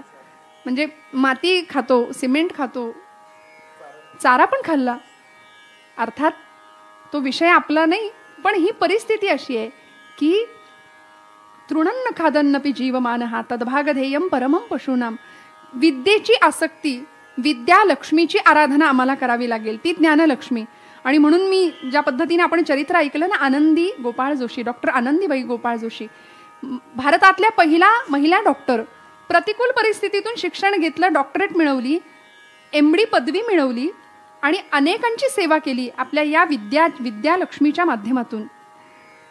याचबरोबर भारतीय मातीला लाभलेल्या अशा एक कर्तृत्ववान महिलांच्या यादीमध्ये ज्यांचं वर्णन किंवा ज्यांचं नाव घेता येईल अशा सुधा मूर्ती, की ज्यांनी इन्फोसिस फाउंडेशनची स्थापना केली, नव्हे सर्वेसर्वा होत्या आहेत. आणि आपल्याकडं असलेलं ज्ञान, आपल्याकडं असलेली धनलक्ष्मी, आपल्याकडं असलेली ज्ञानलक्ष्मी, या लक्ष्मीचा उपयोग समाजासाठी झाला पाहिजे, याच एका ठाम मताच्या सुधा मूर्ती. समाज उपयोगी ही लक्ष्मी लावणं फार गरजेचं आहे. म्हणून बघा तुम्ही, भारतातल्या जगातल्या अनेक श्रीमंत महिलांपैकी असलेल्या एक सुधा मूर्ती, पण तरी सुद्धा त्यांनी जर ठरवलं तर किमती साड्या परिधान करू शकतात, उत्तमोत्तम श्रीमंती थाट उपभोगू शकतात, पण तरी सुद्धा साधं राहणीमान. भारताच्या माजी राष्ट्रपती आमच्या प्रतिभाताई, किती साधं राहावं. भारतीय संस्कृतीची उदात्तता त्या व्यक्तिमत्वाकडे बघितल्या क्षणी आम्हाला कळते. श्रीमंत स्त्रियांमध्ये स्थान असून सुद्धा आपलं राहणीमान, आपला पोशाख, मर्यादे पलीकडचं जीवन जे आपण सगळीकडे आज बघतोय ना, पण मर्यादेतलं जीवन काय असतं, आमच्या सुषमा स्वराज या सगळ्यांची चरित्र जर आम्ही पाहिली ना, तर चैतन्य तर मिळतंच, पण स्त्रीनी असावं कसं हे सांगितलंय, हे शिकवलं या चरित्रांनी आम्हाला. प्रसिद्ध वाक्य आहे ना की सौंदर्य हा स्त्रीचा पराक्रम आहे, तर पराक्रम हे पुरुषाचं सौंदर्य आहे. म्हणून पण अर्थात स्त्रीनी सौंदर्याचा अट्टहास धरणं चूक आहे का? अजिबात नाही. सुंदर दिसलंच पाहिजे, असलंच पाहिजे. त्याकरता आज प्रसाधन आहेतच, सगळी सौंदर्य प्रसाधनं, सोशल मीडिया सुद्धा त्यासाठी भरपूर सक्रिय आहे एकदम. पण मी याही पुढे जाऊन थोडंसं सांगेन की वरच्या सौंदर्यापेक्षा आत्म्याचं जे सौंदर्य आहे ना, आत्म्यामध्ये असणारे जे बहुमूल्य गुण आहेत ना, ते आम्हाला जपता आले पाहिजेत. आत्म्याचं सौंदर्य फार महत्वाचं आहे आणि हे आत्मसौंदर्य जगाला भुरळ पाडेल. नारदीय कीर्तनामध्ये ज्यांचं नाव अत्यंत अग्रक्रमाने घेतलं जातं, नारदीय कीर्तन क्षेत्रामध्ये असे कीर्तन सूर्य दत्तदास बुवा घाग, आपल्या नरसोबाच्या वाडीचे दादांचं कीर्तनातलं एक सुंदर वाक्य आहे की ते म्हणायचे, सौंदर्याला सात्विकतेची झालर असली पाहिजे. सौंदर्य नाही नसलं पाहिजे असं कोण म्हणतं? सुंदर दिसलंच पाहिजे, पण त्या सौंदर्याला सात्विकतेची झालर असली पाहिजे. म्हणून असं सौंदर्य ते आत्म्याचं सौंदर्य ठरतं भौतिक सौंदर्यापेक्षा.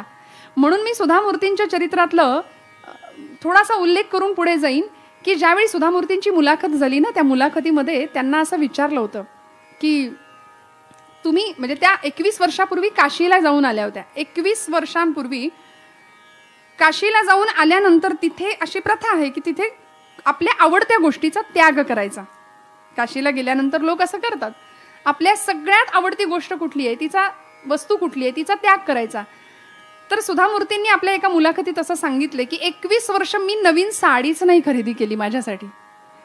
आज एवढ्या मोठ्या श्रीमंत महिलांपैकी एवढं आदराचं मोठं स्थान असलेल्या सुधाताई त्या म्हणतात की मी एकही साडी स्वतःसाठी खरेदी नाही केली आणि 21 वर्षामध्ये त्या काशीला जाऊन तोच संकल्प केला होता की खरेदीच करणार नाही आणि त्यातल्या त्यात साडीच खरेदी करणार नाही. आता नवरात्र आहे, महिलांच्या आवडीचा हा विषय आहे. साडी म्हटलं की कोण नाही म्हणेल हो, पण हा केवढा उदात्त विचार आहे. कारण विद्यालक्ष्मी धनलक्ष्मी परमेश्वरांनी माझ्याकडे दिली आहे, ती माझ्यावर प्रसन्न आहे, बस त्या लक्ष्मीचा उपयोग मी समाजासाठी करेन, या पलीकडे मला काही नको. इतकं सुंदर विचारसरणी या लोकांची आहे की आपल्याकडे एक सांगतात ना की दोघं जण रस्त्याने पती पत्नी निघतात आणि म्हणजे आजी आजोबा होते बरं का, आणि आजोबांनी आजीचा हात धरला होता रस्त्याने चालत असताना. लोकांनी विचारलं की आजोबा का हाताला का धरताय त्यांना? नाही म्हणाले, सोडून उपयोगच नाही, हात सोडला की दुकान धरते, दुकानाकडे जाते साडीच्या. हात कसा सोडू म्हणाले, हाताला धरूनच मला तिला गेलं पाहिजे.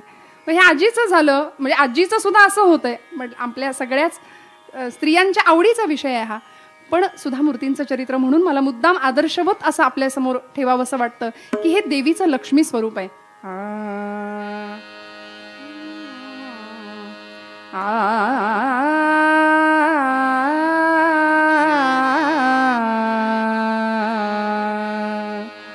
म्हणून त्या लक्ष्मीची आराधना करताना एक प्रसिद्ध कन्नडी भाषेतलं पद आहे ना आपल्या सगळ्यांच्या आवडीचं. सौभाग्यदा लक्ष्मी बारम्मा नम्मामि सौभाग्यदा लक्ष्मी बारम्मा नम्मामि सौभाग्यदा लक्ष्मी बारम्मा नम्मामि सौभाग्यदा लक्ष्मी बारम्मा.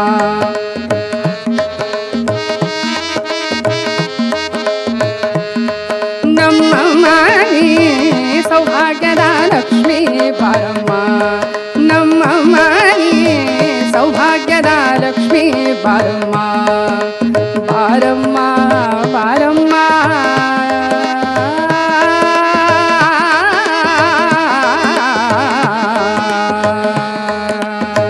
सौभाग्यदा सौभाग्यदा लक्ष्मी बारम्मा.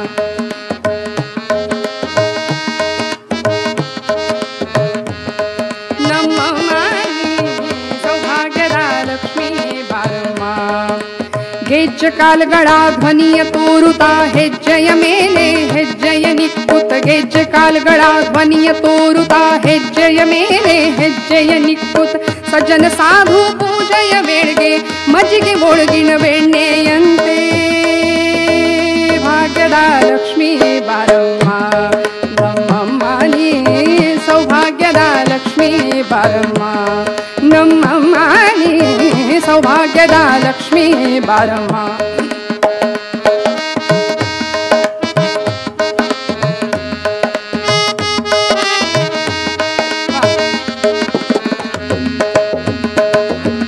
ಕನಕ ವೃಷ್ಟಿಯ ಕರೆಯುತ್ತ ಬಾರೆ ಮನ ಕಾಮನಯ ಸಿದ್ಧಿಯ ತೋರೆ ಕನಕ ವೃಷ್ಟಿಯ ಕರೆಯುತ್ತ ಬಾರೆ ಮನ ಕಾಮನಯ ಸಿದ್ಧಿಯ ತೋರೆ ದಿನಕರ ಕೋಟಿ ತೇಜದಿ ಹೊಳೆಯುವ ಜನಕರಾಯನ ಕುಮಾರಿ ವೇಗ ಭಾಗ್ಯದ ಲಕ್ಷ್ಮೀ ಬಾರಮ್ಮ ನಮ್ಮಮ್ಮನಿ ಸೌಭಾಗ್ಯದ ಲಕ್ಷ್ಮೀ ಬಾರಮ್ಮ ನಮ್ಮಮ್ಮನಿ ಸೌಭಾಗ್ಯದ ಲಕ್ಷ್ಮೀ ಬಾರಮ್ಮ.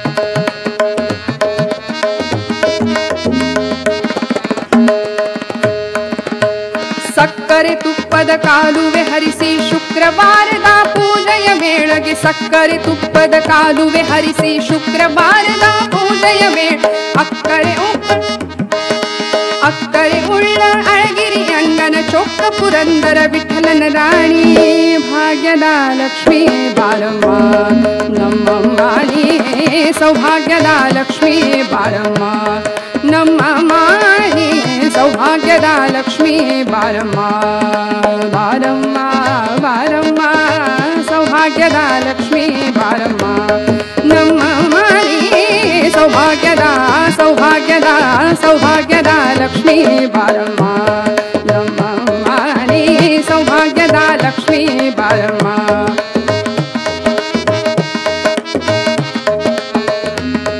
ನಮ್ಮಮ್ಮನಿ ಸೌಭಾಗ್ಯದ ಲಕ್ಷ್ಮೀ ಬಾರಮ್ಮ.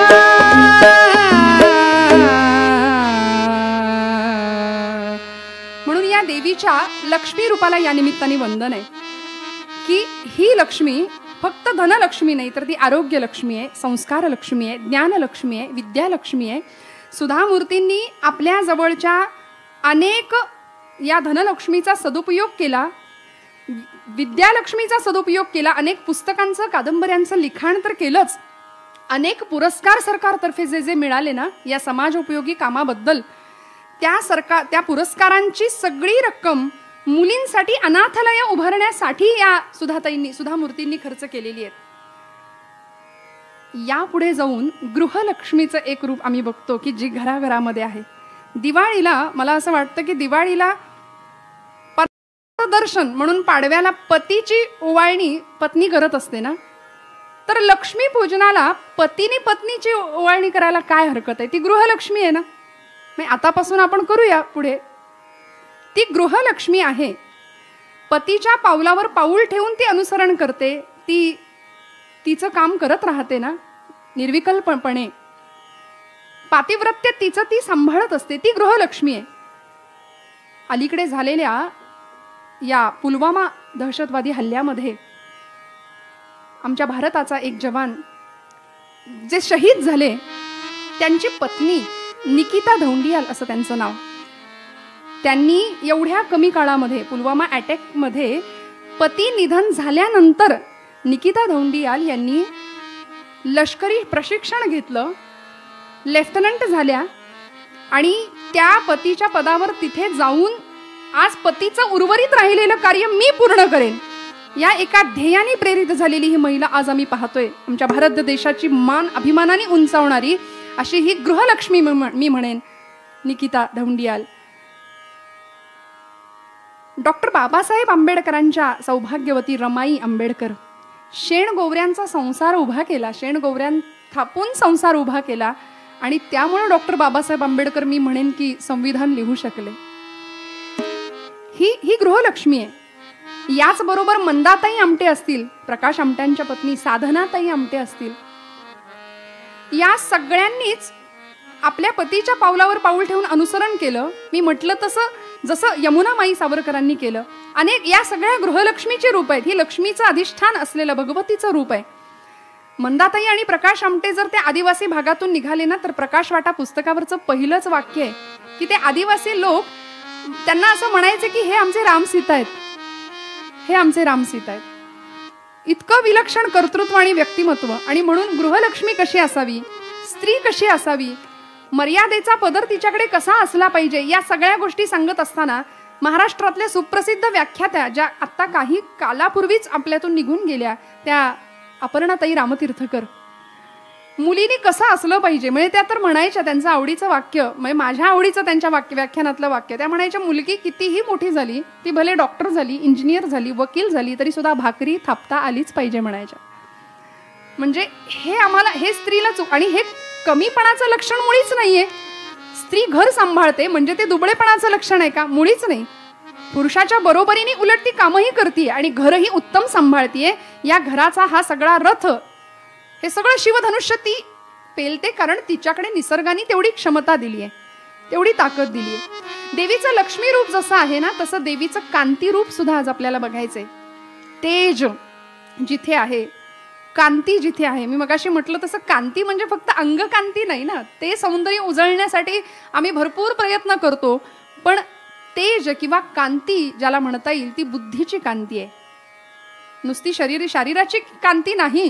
देवीचं कांती रूप कुठे आहे? बुद्धीची कांती आहे, भावनेची कांती आहे, विचारांचं तेज आहे, पराक्रमाचं तेज आहे. कांती म्हणजे तेज. आणि यापुढे जाऊन सांगू का, लोकमान्य टिळकांनी ज्यावेळी अग्रलेख लिहावा, सरकारचं डोकं ठिकाणावर आहे का असा जळजळीत लेख ज्यावेळी लोकमान्यांच्या लेखणीतनं प्रकट व्हायचा ना, त्या लेखणीचं सुद्धा तेजच आहे, ती कांतीच आहे. आणि तिथे सुद्धा मला वाटतं भगवती आहे, त्या लेखणीमध्ये सुद्धा देवीचं कांती रूप आहे. यापुढे जाऊन आमचे स्वातंत्र्यवीर विनायक दामोदर सावरकर, की ज्यांनी वयाच्या 14 वर्ष पूर्ण झाल्याबरोबर घरातल्या देवी समोर उभे राहिले आणि देवी समोर प्रतिज्ञा घेतली, हे देवी, शत्रूला मारता मारता मरे तो झुंजेन. आणि याच वयामध्ये असं विलक्षण काव्य त्यांच्या लेखणीतनं निघालं. सावरकरांच्या लेखणीबद्दल तर मी काय बोलू, त्या लेखणीमध्ये सुद्धा देवीचं तेज आहे, देवीचं कांती स्वरूप आहे. या सावरकरांच्या लेखणीतून जी जी काव्य बाहेर निघाली ना, आज म्हणजे त्यातलं एक काव्य आता जे आपण ऐकणार आहे, ते काव्य जरी गायलं ना तरी अनेकांचा असा समज आहे की हे संस्कृत मध्ये आहे की काय, हे शुद्ध मराठीमध्ये आहे याचीही जाणीव बऱ्याच जणांना नाही. इतकं दर्जा त्या लेखणीचा, इतकं तेज त्या लेखणीचं.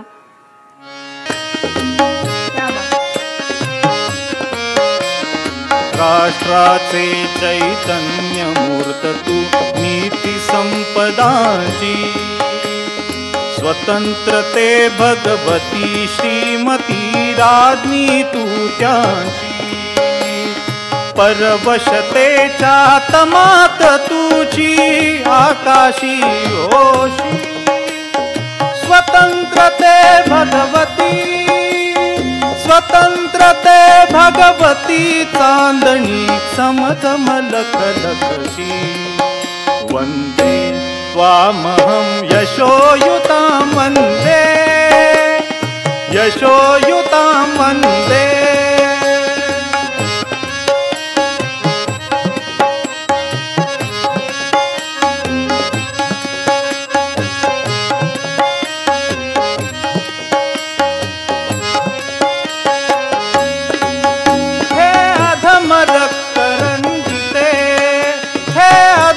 रक्तरंजिते सुजन पूजिते हे अधम रक्तरंजिते सुजन पूजिते श्री स्वतंत्रते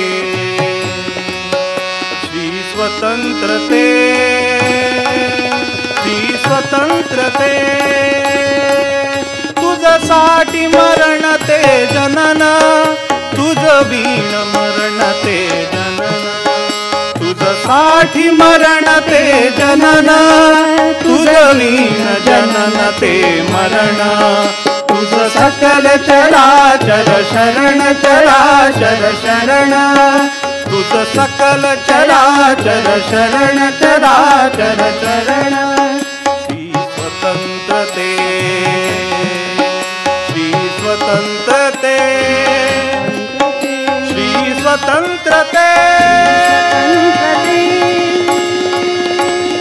जयोस्तुते जयोस्तुते जयोस्तुते जयोस्तुते श्री महन्मंगले शिवास्पदे शुभदे स्वतंत्रते भगवती त्वामहं यशोयुतां वन्दे यशोयुतां वन्दे यशोयुतां वन्दे यशोयुतां वन्दे वन्दे वन्दे भारत माता की जय. स्वतंत्र देवतेला भगवतीचा दर्जा दिला. भगवती स्वरूपामध्येच तिची पूजा केली सावरकरांनी सुद्धा, स्वातंत्र्य देवतेची सुद्धा. हे आई तू कशी आहेस? हे अधम रक्त रंजिते, तू अधमांच्या रक्ताने रंजित होणारी आहेस. तू राक्षसांचा संहार करणारी आहेस, तू वाईट प्रवृत्तींचा नाश करणारी आहेस आई. आणि म्हणून तिची पूजा शब्द सुमनांनी बांधली आहे सावरकरांनी या स्तोत्राच्या निमित्ताने. आणि हे स्तोत्रच आहे, स्वतंत्र देवतेचं स्तोत्र आहे. या कांती रूपाचं वर्णन करताना मला असं वाटतं की देवीचं हे कांती स्वरूप छत्रपती शिवाजी राजांच्या नंतर, संभाजी राजांच्या नंतर सुद्धा, नवे राजाराम महाराजांच्या नंतर सुद्धा त्यांच्या पत्नी शिवस्नुषा ताराराणी ताराऊ महाराजांनी मराठी शाहीची तलवार अशी तळपती ठेवली. ते तेज, ते कांती देवीचं तिथेही मला दिसलं की देवीचं कांती स्वरूप ताराऊ राणींच्या तलवारीला मिळालं. आणि ते तेज पुढची 7 वर्ष मराठी शाहीचं साम्राज्य ताराऊ राणींनी सांभाळलंय. छत्रपती शिवाजी महाराजांनी सुद्धा ही कांती, या देवीच्या कांती रूपाची, तेज रूपाची आपल्यावर कृपा व्हावी म्हणून तुळजाभवानीची करुणा भाकली. आणि काय वर्णन केलंय, काय कशा पद्धतीने तिची आराधना केली, कशा पद्धतीने तिचं नामस्मरण केलं, तेव्हा कृपा झाली भवानीची आणि राजांना भवानी तलवार मिळाली ना. ते देवीचं कांती रूप आहे, ते तेज रूप आहे, पराक्रमाचं तेज आहे. देवी उमे कालिके आदिशक्ती शिवानंदिनी भक्त कल्याणिनी. देवी उमे कालिके आदिशक्ती शिवानंदिनी भक्त कल्याणिनी. चंडासुरच्छेदिनी भद्रकालिनी शंभासुर प्राण संहारिणी. चंडासुरच्छेदिनी भद्रकालिनी शंभासुर प्राण संहारिणी. दाक्षायणी शैल राजेंद्र कन्ये जगत स्वामिनी राजराजेश्वरी. दाक्षायणी शैल राजेंद्र कन्ये जगत स्वामिनी राजराजेश्वरी. कुळाची भवानी तुला प्रार्थितो हा शिवाजी रणी दे जय स्वामिनी. कुळाची भवानी तुला प्रार्थितो हा शिवाजी रणी दे जय स्वामिनी. देवी उमे कालिके आदिशक्ती शिवानंदिनी भक्त कल्याणिनी. चंडासुरच्छेदिनी भद्रकालिनी शंभासुर प्राण संहारिणी. शंभासुर प्राण संहारिणी. दे अंबिके दे शारदे असं वरदान मागितलं, मज अस्त्र दे, मज शस्त्र दे, संहारण्या या दैत्यभूमी, निर्दाळण्या सामर्थ्य दे, दे अंबिके, दे चंडिके. हे देवीचं कांती स्वरूप आमच्या समोर आम्हाला दिसलं. तेजस्विता, तपस्विता आणि तत्परता हे त्या जीवनांचं दर्शन होतं. स्वामीजी म्हणायचे तरुणाईचे 3 तकार स्वामीजींनी तरुण पिढीला सांगितलेत. तेजस्विता, तपस्विता आणि तत्परता. देवीच्या या लक्ष्मी स्वरूपाबरोबर, देवीच्या या कांती स्वरूपाबरोबर देवीचं असं शक्ती स्वरूप महाराष्ट्राने नव्हे भारत देशाने इतिहासात अनुभवलंय ते म्हणजे शिव आणि शक्ती. शिवशक्ती एकमेकांशिवाय अपूर्ण आहेत म्हणून आपण आपल्या देवतेचं स्वरूप अर्ध नारी नटेश्वर असं त्या रूपामध्ये देवाची पूजा करतो ना. की या महिषासुर नावाचा दैत्य ज्यावेळी उन्मत्त झाला, सगळ्या लोकांना त्याचा त्रास व्हायला लागला, साधू संतांना यज्ञ कार्यासाठी हवीरभाग मिळेना, पृथ्वीला या दैत्याचा या पापाचा भार व्हायला लागला आणि ही आमची पृथ्वी माता गोरूप धारण केलं आणि ब्रह्मदेवांकडे गेली. नवरात्रीच्या या देवीचं अवतरण कशासाठी आहे, का आहे, कशामुळे आहे ते जर आम्हाला जाणून घ्यायचं असेल ना, तर ही पृथ्वी माता, ही भूमाता गोरूप धारण करून ब्रह्मदेवांकडे आली आहे आणि ब्रह्मदेवांसमोर गारहाणं घातलंय. का तर सृष्टीची रचयिता ते आहेत ना, निर्मितीचं काम करणाऱ्या ब्रह्मदेवांना सांगते की हा महिषासूर उन्मत्त झालाय, याचा भार आता पापांचा सहन होत नाही, लवकर काहीतरी करा. ब्रह्मदेवांनी विष्णूंना घेऊन थेट भगवान शिवांच्या समोर सगळ्यांनी उपस्थित राहावं आणि या 3ही देवतांचं तेज एकत्र झालं आणि देवी आईला म्हणजे पार्वतीला, आदिशक्तीला सगळ्यांनी गारहाणं घातलं की याचा निपात आता तू कर. म्हणून या देवी पार्वतीने अशी अट घातली की मी हे काम एकटीने नाही करणार, बहुता जनांचे मुखी यश घ्यावे, आमचे समर्थ सांगतात ना, सगळ्यांनी मिळून हे काम करायचं. कारण परित्राणाय साधूनाम विनाशाय दुष्कृताम धर्म संस्थापनार्थाय संभवामी युगे युगे, हे भगवंतांचं काम आहे. देवीचा अवतार या निमित्ताने का झाला? अवनीवरी आज महाप्रलय पातला, अवनीवरी आज महाप्रलय पातला, अवनीवरी आज महाप्रलय पातला, अवनीवरी आज महाप्रलय पातला,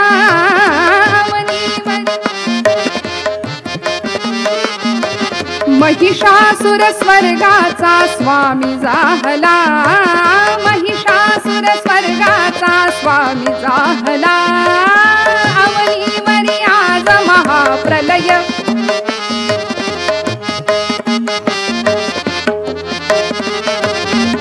देववीर ऋषी मुनी जे दुःख भोगिते, देववीर ऋषी मुनी जे दुःख भोगिते, तुमच्या विण आम्हा नाही गती, तुमच्या विण आम्हा नाही गती, अवनीवरी आज महाप्रलय पातला, अवनीवरी आज महाप्रलय पातला, अवनीवरी आज महाप्रलय पातला. सगळ्या देवतांनी तिच्याकडे गारहाणं घालावं आणि मग या 3 देवतांची तेज एकत्रित झालं आणि अशी ती या 3ही देवतांच्या शक्ती म्हणजे महासरस्वती, महालक्ष्मी आणि देवी आदिशक्ती पार्वती माता म्हणजेच महाकाली, या 3 रूपांचं सम्मिलीकरण झालं, ते तेज एकत्र आलं आणि या 3ही देवतांच्या शक्तींचे 2 हात आणि हिचे स्वतःचे 2 हात, 3ही देवतांचे 2 हात असं मिळून 8 भुजांची ही अष्टदुर्गा सज्ज झाली, कटिबद्ध झाली. आणि या प्रसंगामध्ये साग मदनी सानी धमग मग सा सज्ज झाली अस्त्रशस्त्र. या प्रसंगामध्ये देवीची स्तुती तर सगळ्या देवतांनी गायलीच, पण अनेक देवतांनी तिला या युद्धासाठी काही भेट वस्तू दिल्या, शस्त्र दिली. विष्णूंनी स्वतःचं चक्र देवीला प्रदान केलं, भगवान शिवांनी त्यांचं त्रिशूल तिच्याकडे दिलं, इंद्रानी स्वतःचं वज्र देवीला दिलेलं आहे. या प्रसंगामध्ये सप्तशतीमध्ये असा उल्लेख आहे की इंद्रानी देवीला सुरापात्र सुद्धा दिलंय, कारण रक्त बघायचंय. रक्त बघायचं नाही नुसतं, तर रक्त बीजाचा विध्वंस करताना, नाश करताना या महाकालीनी शेवटच्या 3 दिवसामध्ये रक्तबीजाला मारलेला आहे. नवरात्रीच्या या 3 दिवसामध्ये कौशिकी हा अवतार धारण केला, पूर्ण काळ्या रंगाची देवी झालीये. रक्तबीजाला मारत असताना वर्णन आहे की रक्तबीजाला मारताना त्याच्यावर प्रहार केला की त्याच्या शरीरातून निघणारा रक्ताचा थेंब ना थेंब जमिनीवर पडला की असे कितीतरी रक्तबीज पुन्हा तयार व्हायचे. म्हणून या देवीनी असं अक्राळ विक्राळ रौद्र रूप या प्रसंगात धारण केलं आणि त्या रक्तबीजाचं रक्त जमिनीवर सांडू न देण्याची जबाबदारी खबरदारी घेतली. ते रक्त प्राशन केलं. म्हणून आपली ती दक्षिणेश्वरची काली माता स्वामीजींना सुद्धा जी ज्ञान देते, वैराग्य देते, भक्ती देते, ती काली माता. काय तिचं वर्णन आहे? दुर्गे भवानी दुर्गे भवानी दुर्गे भवानी दुर्गे भवानी दुर्गे भवानी दुर्गे भवानी दुर्गे भवानी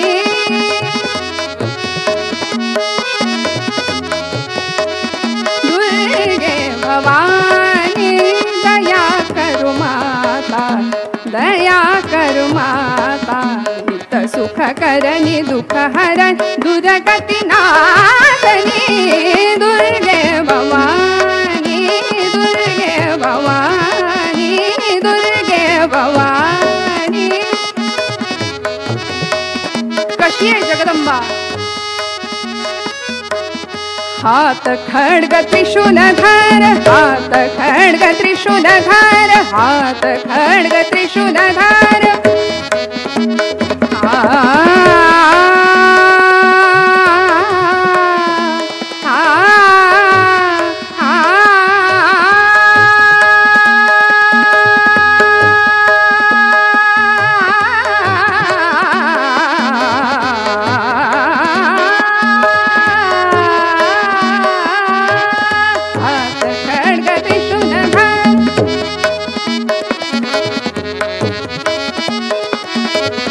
हात खड्ग त्रिशूलधर गले सोहे रुंडमाल गले सोहे रुंडमाल असुर संहारी जगजननी दुर्गे भवानी भवानी दुर्गे भवानी दुर्गे भवानी दया करू माता नित सुख करणी दुःख हरणी दुर्गती नाशनी दुर्गे भवानी दुर्गे भवानी दुर्गे भवानी दुर्गे भवानी. या देवीचं हे रूप सर्व देवतांनी पाहिलं. या 9 दिवसांमध्ये शुंभ निशुंभ म्हणजे मद मत्सर असूया अहंकाराचं प्रतीक असलेले हे सगळे राक्षस आणि आमच्यामध्ये सुद्धा हे राक्षस आहेत. बरं, त्यांचा जर निपात आम्हाला करायचा असेल तर देवी उपासना महत्वाची. त्या भगवतीची आराधना आम्हाला करावी लागेल. ही देवी यासाठी तिचा उपासनेचा त्या नवरात्रीचा जागर हृदयात आधी आम्हाला करावा लागेल आणि यासाठी आम्हाला आमच्या जवळची आत्मशक्ती प्रज्वलित करावी लागेल, जागी करावी लागेल. मी म्हटलं ना, 3ही देवतांच्या त्या शक्ती एकत्र आल्या. म्हणून नवरात्रीच्या 3 दिवसांमध्ये पहिले 3 दिवस महासरस्वतीच्या रूपामध्ये देवी आहे. पुढचे 3 दिवस म्हणजे मधले 3 दिवस ही महालक्ष्मी या स्वरूपामध्ये तिची पूजा आहे आणि शेवटचे 3 दिवस महाकाली या रूपामध्ये तिची आम्ही आराधना करतो. मग ही महालक्ष्मी जी आहे ना, ती कशी आहे? महासरस्वती कशी आहे? आपण लक्ष्मी स्वरूप बघितलं, विद्यालक्ष्मी हेही तिचं स्वरूप पाहिलं. शक्ती रूपाचं वर्णन करताना आमच्या सगळ्या संतांनी सांगितलं की भक्ती करत असताना भक्तीला शक्तीची जोड आम्हाला द्यावी लागेल. भक्ती शक्ती संगम आमच्या भागवत धर्म संप्रदायामध्ये आम्हाला दिसून येतो. म्हणून तुकोबरायांनी सुद्धा सांगितलं की शक्तीची आराधना आम्हाला करावी लागेल. वेळ प्रसंगी दुर्जनांचा नाश करण्याकरता रौद्रावतार धारण करावा लागेल. समजा तुम्ही देवपूजेला बसलाय आणि देव्हाऱ्यावरती एखादा विंचू जर येऊन बसला तर महाराज म्हणतात, विंचू देव्हाऱ्याशी आला, देवपूजा नावडे त्याला, तेथे पैजाराचे काम अधमाशी तो अधम. मऊ मेणाहुनी आम्ही विष्णुदास, पण वेळ आली तर कठीण वज्रास भेदवायचे. ही शक्ती स्वरूपिणीची ताकद आहे आणि ही तिची कृपा मिळवण्याचा हा जो मार्ग आहे की शक्तीची उपासना आम्हाला करावी लागेल. म्हणून समर्थ रामदास स्वामींनी सुद्धा असं सांगितलंय, शक्तीने मिळती राज्ये. राज्य ग्रहण करायचे, मिळवायचे ना तर शक्तीशिवाय. म्हणून समर्थांनी महाराष्ट्रामध्ये नव्हे सगळीकडे क्षात्र तेजाचं स्फुल्लिंग चेतवलं. महाराष्ट्राच्या दऱ्याखोऱ्यांमध्ये जय जय रघुवीर समर्थ या मंत्राची गर्जना दुमदुमत राहिली. एवढंच नाही, शक्ती स्वरूपाची आराधना देवीच्या भगवतीच्या शक्ती रूपाची आराधना करण्याकरता समर्थांनी बलोपासनाच जगासमोर मांडली. फक्त शरीराची शक्ती का हो, याकरता म्हणजे शारीरिक शक्ती अपेक्षित आहेच आहे, त्याकरता व्यायामशाळा बांधल्या, मारुतीरायांची मंदिरं उभी केली. तिथे बलोपासनेचं महत्व मुलांना पटवून द्यावं, व्यायामाचं महत्व, सूर्य नमस्कार. क्रमाक्रमाने नारायणाचा दास, दासाचा स्वामी, स्वामींचा समर्थ झालेला हा लोकोत्तर युगोत्तर महापुरुष असलेले हे संत समर्थ झाले आणि महाराष्ट्राला एक नवा महाराष्ट्र धर्म समर्थांनी या प्रसंगामध्ये दिला आपल्या पूर्ण जीवनामध्ये. म्हणून समर्थांनी शक्तीची उपासना याकरता सामर्थ्याची उपासना असा शब्द वापरलाय. सामर्थ्य आहे चळवळीचे, जो जो करील तयाचे, परंतु तेथे भगवंताचे अधिष्ठान पाहिजे. या न्यायाने शारीरिक बल आहेच, शरीराचं बळ मिळवायचंच आहे. आरोग्य संपन्न, कारण मी मगाशी सांगितल्याप्रमाणे ती आरोग्य लक्ष्मी आहे आमच्याकडे असलेली, तिला सांभाळायचंय, तिची आराधना करायचीच आहे. पण या शरीराची, या आरोग्याची काळजी घेत असताना त्याच्या आतमध्ये जे असलेलं चैतन्य आहे, त्याच्या आतमध्ये असलेलं जे मन नावाचं 11वं इंद्रिय आहे, त्याची काळजी आम्हाला घ्यावी लागेल. आणि त्या मनाची शक्ती काय आहे हे समजावून घ्यावं लागेल. फक्त शरीराची शक्ती नाही, योग्य बळकट आणि बलदंड स्नायूंचे संन्यासी मला द्या. स्वामीजींचं वाक्य आहे, मला बळकट आणि पोलादी स्नायू असलेले संन्यासी द्या, तर मी भारतामध्ये नवजागरण घडवून आणीन. अशी मागणी स्वामीजींनी केली होती जगातल्या, भारतातल्या युवकांकडे. म्हणून ते युवकांचा स्फूर्तीनिर्झर ठरले. पण या शारीरिक शक्ती बरोबरच ज्ञानशक्ती, इच्छाशक्ती आणि क्रियाशक्ती. म्हणून नवरात्रीच्या या 3 दिवसांमध्ये, पहिल्या 3 दिवसामध्ये त्या महासरस्वतीचं रूप, तिच्याकडची ज्ञानशक्ती आमच्याकडे आली पाहिजे. महालक्ष्मीच्या रूपाकडची इच्छाशक्ती आमच्याकडे आली पाहिजे. आणि महाकालीच्या या स्वरूपाच्या भक्तीमुळे आमच्याकडे क्रियाशक्ती आली पाहिजे.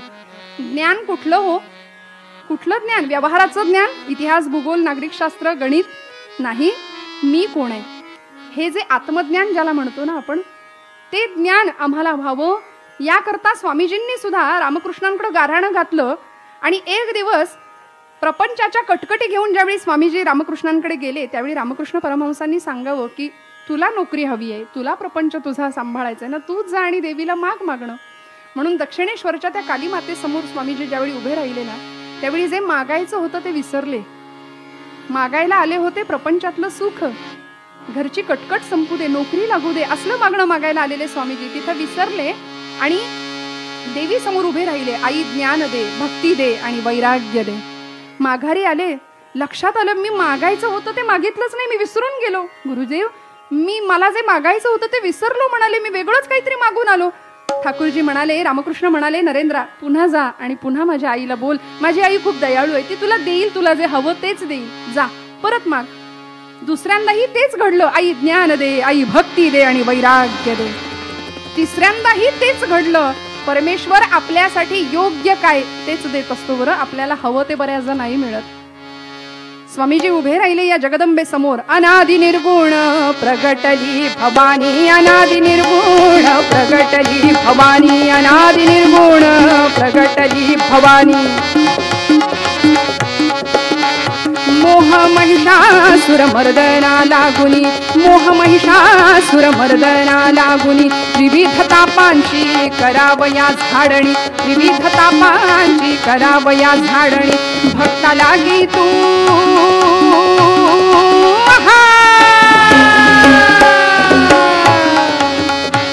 भक्ता लागी तू पावसी निर्वाणी. आईचा जोगवा जोगवा मागेन, आईचा जोगवा जोगवा मागेन, आईचा जोगवा जोगवा मागेन.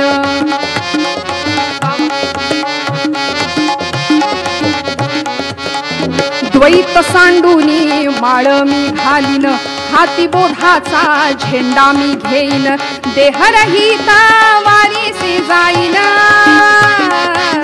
आईचा जोगवा जोगवा मागेन, आईचा जोगवा जोगवा मागेन. क्या बात आहे बाबा.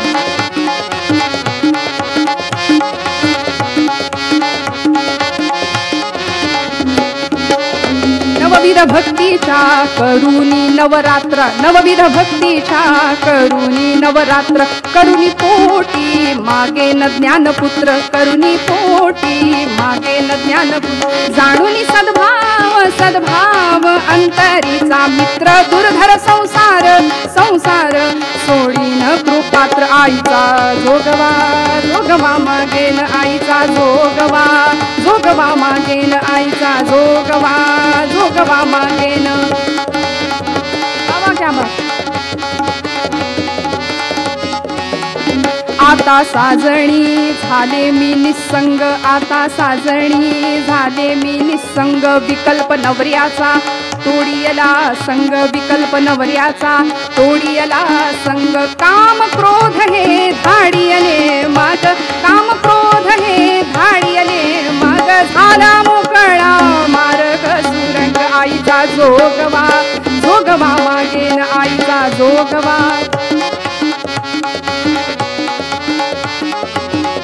अनादि निर्गुण प्रकटली भवानी, अनादि निर्गुण प्रकटली भवानी, मोह महिषासुर मर्मना लागून, त्रिविध तापांची करावया झाडणी, भक्ता लागी तू पावसी निर्वाणी, आईचा जोगवा जोगवा मागेन, आईचा जोगवा जोगवा मागेन, आईचा जोगवा जोगवा मागेन. जगदंबा माता की जय. ज्ञान भक्ती आणि वैराग्याचं दान देणारी ही जगदंबा आहे. इच्छा शक्ती तिची उपासना करत असताना, ज्याला मराठीत विल पॉवर आपण म्हणतो, असं सांगितलं की लवकर कळतं आणि सोपं. विल पॉवर म्हटलं की आम्हाला लवकर कळेल, पण इच्छाशक्ती म्हणजे काय हे फार थोडंसं अवघड काहीतरी आहे असावं असं वाटेल. म्हणून अंतःकरणातली ती जी शक्ती आहे ना, तिला जागं करावं लागेल. कारण मी सांगितल्याप्रमाणे एक जरी नकार आमच्या जीवनात आला ना, तर आमच्या आयुष्यातली असलेली ऊर्जा ती संपवून टाकण्याचं काम करतो. म्हणून प्रतिकूल परिस्थितीमध्ये सुद्धा प्रचंड इच्छाशक्तीची जर आमच्यावर, त्या देवीच्या शक्ती स्वरूपाची जर आमच्यावर कृपा असेल, ती इच्छा जर आमच्या अंतःकरणातली प्रबळ असेल ना, तर आम्ही शून्यातनं विश्व घडवण्याची ताकद भगवती आम्हाला देते. अगदी अलीकडचं उदाहरण, 2011 साली जिचा रेल्वे अपघात झाला आणि तो अपघात इतका भयानक आणि भीषण होता, पण इच्छाशक्ती काय करू शकते. अरुणिमा सिन्हा नाव त्या मुलीचं, 26 वर्षाची पोर होती, 26 वर्षाचं वय आहे तिचं. या मुलीनी, म्हणजे ती व्हॉलीबॉल चॅम्पियन, खरं तर खेळामध्ये प्रवीण असलेली ती मुलगी निघालेली आहे प्रवासामध्ये रेल्वेत बसून. जनरल डबा होता आणि त्या डब्यामध्ये मध्यरात्रीच्या वेळी, रात्रीच्या प्रसंगी काही चोर शिरलेत, काही गुंड शिरलेत आणि तिला तिच्या गळ्यामध्ये असलेली सोन्याची साखळी त्यांनी हिसकावून घेण्याचा प्रयत्न केला. पण खेळाडू वृत्ती होती तिची, तिने नकार दिला. पण 4-5 जण होते, त्यामुळे या 4घांनी सुद्धा तिला पकडलं आणि चालत्या रेल्वेतनं बाहेर ढकलून दिलं. ही अरुणिमा ज्यावेळी रेल्वेतनं बाहेर फेकली गेली ना, समोरने एक दुसरी ट्रेन दुसऱ्या ट्रॅकवरनं धावत होती आणि अरुणिमा तिचाच प्रसंग सांगते, तिचाच अनुभव ती स्वतः कथन करते की मी अशी बाहेर फेकली गेले, समोरून एक धावती ट्रेन होती, त्या ट्रेनला मी थडकले आणि मध्ये पडले. दोन्ही ट्रेन आपापल्या ट्रॅकवरनं निघून गेल्या होत्या, पण ही अरुणिमा अशी रक्ताच्या थारोळ्यामध्ये पडलेली. कितीतरी वेळ झाला, संवेदनाच नष्ट झाल्या होत्या, बुद्धी काम देते की नाही कळत नव्हतं, डोळ्यांना दिसायला कमी यायला लागलं आणि नंतर काही वेळाने उठण्याचा प्रयत्न करते, आरोळ्या ठोकते, आकांत करते, कुणाला मदतीचा धावा करते, पण रात्रीची वेळ कुणीच नाही शेजारी. तो अपघात झाल्या क्षणापासून पूर्ण रात्रभर 7 तास ती 26 वर्षाची पोर त्या रेल्वे ट्रॅकवर पडलेली आहे. दोन्ही पाय, कळालं दुसरी ट्रेन पायावरनं गेलेली आहे. एक पाय पूर्ण तुटलेला आहे, दुसरा पाय असा लुळा, जीन्स घातलेली होती तिने, त्या जीन्स मधून असा तो लोंबकळत होता आणि रक्ताचा अक्षरशः थारोळं साचलेला आहे. वेदनेच्या सुद्धा पलीकडे गेलेली तिची मानसिकता. सगळ्यांचा धावा करतीये, पण 7 तास त्या रेल्वेच्या ट्रॅकवरती ती तशीच पडून राहिलेली आहे. आणि या क्षणाला अरुणिमा तिचा अनुभव ती कथन करते ना, ती सांगते की थोड्या वेळाने असं मी बघतीये म्हणाली, तर तिथे उंदीर बरेचसे आलेले दिसले आणि माझ्या तुटलेल्या पायाचे लचके तोडत होते. हे सगळं ती डोळ्यांनी पाहते, पण उठू शकत नाही, उठताच येत नाही. पाठीच्या मणक्याचे सुद्धा काही भाग दुखावले गेले होते. मेंदू बधीर झाला होता. आणि अशा वेळी सकाळ झाली आणि मग तिथल्या लोकांनी तिला शहरातल्या दवाखान्यात नेलं. तिथं योग्य ती ट्रीटमेंट झाली. त्यानंतर कळालं की ही खेळाडू आहे. मग तिच्यावर योग्य तो उपचार झाला. पण एक पाय गमवावा लागला. तो खोटा आर्टिफिशियल तो पाय बसवावा लागला. दुसऱ्या पायामध्ये रॉड घालावा लागला. आणि ही मुलगी ज्यावेळी आता बरी होतीये, 2011 साली झालेला हा अपघात, 2013 साल उजाडलं. पण या 2 वर्षामध्ये तिला खेळाडू असलेलं अंतःकरण, शक्ती स्वरूपिणी, इच्छाशक्ती प्रबळ देवीचं स्वरूप.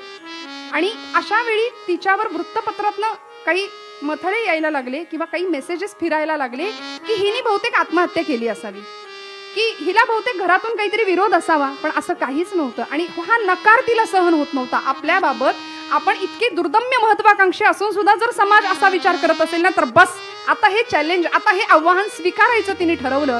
आणि 2013 साली म्हणजे नुकतीच ती जखम भरून येते. एक पाय तर पूर्णपणे खोटा आहे, दुसरा पाय तो रॉड घातलेला आहे, अजून जखमा पूर्ण भरलेल्या नाहीयेत. आणि अशा परिस्थितीमध्ये या अरुणिमानी निश्चय बांधला, इच्छाशक्ती मनातली प्रबळ केली. आणि मनाचा जर निश्चय झाला तर जगातली कुठलीही गोष्ट अशक्य नाही, ते तिने सिद्ध करून दाखवलं. तिच्या कर्तृत्वातनं जगातलं सगळ्यात मोठं शिखर माउंट एव्हरेस्ट सर केलं. आणि उंच ठिकाणी जाऊन जगाला ओरडून सांगते की मनाची ताकद गमवू नका. शरीर जरी विकलांग झालं ना, शरीराची ताकद जरी संपली तरी तुमच्या मनाची ताकद जर खंबीर असेल, मनस्संयम, मनशक्ती जर प्रबळ असेल ना, तर तुम्हाला परमेश्वर भगवती साथ देतेच देते. एवढा प्रकारचा पराक्रम करणारी ती अरुणिमा देवीचं इच्छाशक्तीचं स्वरूप आहे. आणि ही इच्छा प्रबल झाली ना की ती इच्छा क्रियाशक्तीकडे जाते. इच्छा मनात असून उपयोग नाही, अमुक करीन तमुक करीन असं नाही. असे खूप लोक आहेत, या देशात क्रांती झाली पाहिजे असं पारापारावर बसून पत्ते कुटणारे लोक आज समाजात बरेच आहेत. वर्तमान पेपर वाचल्यानंतर तेवढ्यापुरती हळहळ व्यक्त करणारे लोक बरेच आहेत, असंख्य आहेत. पण झालं पाहिजे नव्हे, माझ्यापासून मी सुरुवात करतो ना. ही इच्छाशक्ती त्या क्रियाशक्तीकडे वळली पाहिजे. त्या भगवतीची कृपा आमच्याकडे होईल तेव्हा हे घडेल. त्यासाठी तिची आराधना करूया. हे सगळी चरित्र आमच्या डोळ्यासमोर ठेवूया. आणि अशी ही शक्ती रूपिणी जगदंबा ज्यावेळी तयार होते, सजते सर्व अस्त्रशस्त्रांनी, त्यावेळी अजून एक देवीचं रूप आमच्या तुमच्या डोळ्यासमोर येतं. ते म्हणजे झाशीची रणचंडी राणी लक्ष्मीबाई. भल्या भल्या पुरुष संस्थानिकांनी इंग्रजांपुढे माना तुकवल्या, पण ही राणी रणचंडी होऊन त्यांच्या पुढे उभी राहिली. सगळीच प्रतिकूलता होती. नशिबामध्ये पुत्र सुख नाही, पती सोडून गेला, वैधव्य प्राप्त झालं. सत्ता पिपासू इंग्रजांनी तर नाकी नऊ आणलं होतं. संस्थान खालसा करण्याचं धोरण अवलंबलं. आणि अशा वेळी बऱ्याचशा संस्थानिकांनी, पुरुष संस्थानिकांनी तिथे माना टाकल्या. पण ही अशी रणचंडी होऊन त्यांच्या समोर उभी ठाकली नव्हे, त्यांचा कर्दनकाळ होऊन उभी ठाकली. 22-23 वर्षाची ही कन्यका समरांगणामध्ये अशी जेव्हा लढायची ना, तेव्हा वाघिणी सारखी झेप घ्यायची. या बुरुजावरून त्या बुरुजावर, त्या तटावरून या तटावर. वाघिणीनं आरोळी ठोकावी तशी सैनिकांना गर्जना करून प्रोत्साहन द्यायची, चैतन्य शक्ती जागृत करायची.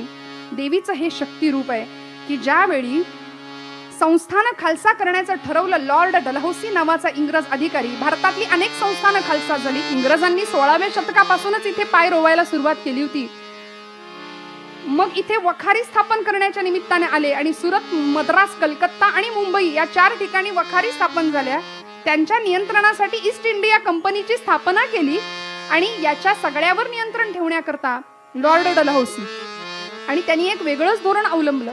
भारतामधली संस्थानं खालसा करायची, विलिनीकरण संस्थानांचं. एक संस्थान इंग्रजांनी घशात घातलं. आणि याच वेळी या राणी लक्ष्मीबाईवर दैवानी असा काही जबरदस्त प्रहार केला होता की विवाह झाला. मोरोपंत तांब्यांची ही लेक भागीरथीबाई, आईचं नाव मनकर्णिका नाव, काशीमध्ये जन्म गंगेच्या घाटावरती. आणि ही मनू लहानाची मोठी झाली, विवाह झाला आपल्याहून दुप्पट वयाच्या माणसाशी, दुपटीनं मोठ्या असलेल्या माणसाशी. कारण ही अगदी 10 वर्षाची होती. गंगाधरपंत नेवाळकरांचं वय 32 वर्ष. 32 वर्षाच्या एका पती म्हणून त्याला निवडलं. नानासाहेब संतापले होते की मनू म्हणाले, अगं दुपटीहून मोठ्या असलेल्या मनुष्याशी तू विवाहाला तयार झालीस. त्या 10 वर्षाच्या कन्यकेचे उद्गार होते. ती म्हणाली, नाना अरे मी माझ्या व्यक्तिगत प्रपंच सुखासाठी नाही लग्न करत आहे, विवाह करत आहे. मला माझ्या भारत मातेचं दुःख दूर करायचंय. लहानपणापासून आपण जी स्वप्न रंगवत आलोय ना, ती आता साकार करून दाखवायची वेळ आली आहे नाना. अरे नाही काय म्हणतोस, हे बघ, मला काही हत्तीवर झुलायचं नाही अंबारीत, मला छत्र चामर परिधान करून तिथे तो भोग नाही घ्यायचंय. पण लक्षात घे, या संस्थांची जर मी राणी झाले ना, झाशी संस्थांची, तर उद्या माझ्या दारामध्ये हत्ती असतील, तोफखाना असेल, घोडदळ असेल, पायदळ असेल, आणि या सगळ्यांच्या बळावर मी इंग्रजांना आव्हान देऊ शकेन. त्या लग्नाला होकार दिला, लग्न झालं, आली झाशी संस्थांमध्ये लक्ष्मीच्या पावलांनी, म्हणून राणी लक्ष्मी असं तिचं नाव ठेवलं. खरं तर ती महाराष्ट्राची उत्तरेकडे गेली, बिजली म्हणायचे लोक तिला, बिजली बिजली, आणि अक्षरशः विजेप्रमाणे तळपायची. नशिबी पुत्रसुख नव्हतं, कारण पुत्र झाला होता, पण 3 महिन्याचं अवघं लेकरू होतं. त्या चिमण्या पाखराला त्याचं ते प्रेत मांडीवर घेऊन आक्रंदन करत रडत होती, आपलं राणीपद विसरून. मूल गेल्यानंतर पतिदेव म्हणजे गंगाधर पंतांनी हाय खाली, आणि पुढच्या 2 वर्षात गंगाधर पंत गेले. पुत्र गेला, पती गेला, ऐन 22व्या वर्षी वैधव्य, पुत्र सुख नाही. आणि अशा परिस्थितीमध्ये ही राणी काय करेल हो?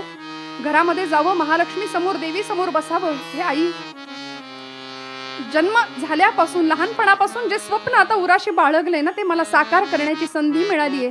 सोबत कोणी नाहीये. तुझी साथ असू दे, तुझं वरदान असू दे, तुझे आशीर्वाद असू दे, तुझी कृपा असू दे, एवढं मागितलं. आणि मनसुबा ठरला, दत्तक विधान घ्यायचं, दत्तक पुत्र घ्यावा असा मनसुबा ठरला. आणि अर्ज केला कंपनी सरकारला, कारण झाशी संस्थान खालसा व्हायला नको, वारस नसलेली संस्थानं खालसा होत होती ना, म्हणून दत्तक विधानासंबंधीचा अर्ज इंग्रज सरकारला केला. आणि त्याच्या निरोपाची वाट बघत राहिली. या दरबारामध्ये एक दिवस झाशीच्या राणीचा तो दरबार सजलेला होता, नागरिक हजर होते दरबारामध्ये. कंपनी सरकारचा वकील, त्याचं नाव होतं मेजर एलिस, हातामध्ये एक लखोटा घेऊन तो दरबारामध्ये हजर झाला. रामचंद्र रावांनी तो लखोटा घेतला. राणी आपल्या दत्तक पुत्र दामोदराला मांडीवर घेऊन बसलीये चिकाच्या पडद्याआड, आणि त्या एलिसने लखोटा दिला रामचंद्र रावांकडे. उपस्थिताचं प्रत्येकाचं काळीच धडधड करते की काय लिहिलं असेल, काय निकाल असेल कंपनी सरकारचा, दत्तक विधान मंजूर असेल का, झाशी संस्थान खालसा तर नाही ना होणार. आणि या परिस्थितीमध्ये काय होईल? होईल खालसा झाशी की दत्तक होईल मान्य, होईल खालसा झाशी की दत्तक होईल मान्य. आशा की भव्य निराशा, प्रश्न हाची चिंताजन्य. ऐका या निर्णय आले, पुरवासी ते सामान्य. सगळेजण आले होते निर्णय ऐकायला कंपनी सरकारचा. आणि या प्रसंगामध्ये रामचंद्र रावांनी लखोटा उघडला, मजकूर वाचला, आणि त्या मजकुराचा आशय एकच होता, दत्तक विधान नामंजूर आणि झाशी संस्थान खालसा. दरबारी जनांच्या काळजाचा ठोका चुकला होता. सगळ्यांची मस्तकं सुन्न झाली आणि राणी चिकाच्या पडद्याआडनं गरजली, खामोश. तलवारीचा एक तलवार उपसली, तरदिशी तो पडदा फाडला आणि एका झेपेत मेजर एलिसला गाठलं. त्याच्या नरडीला तलवारीचं टोक लावलं आणि सांगितलं, मैं मेरी झाशी नहीं दूंगी.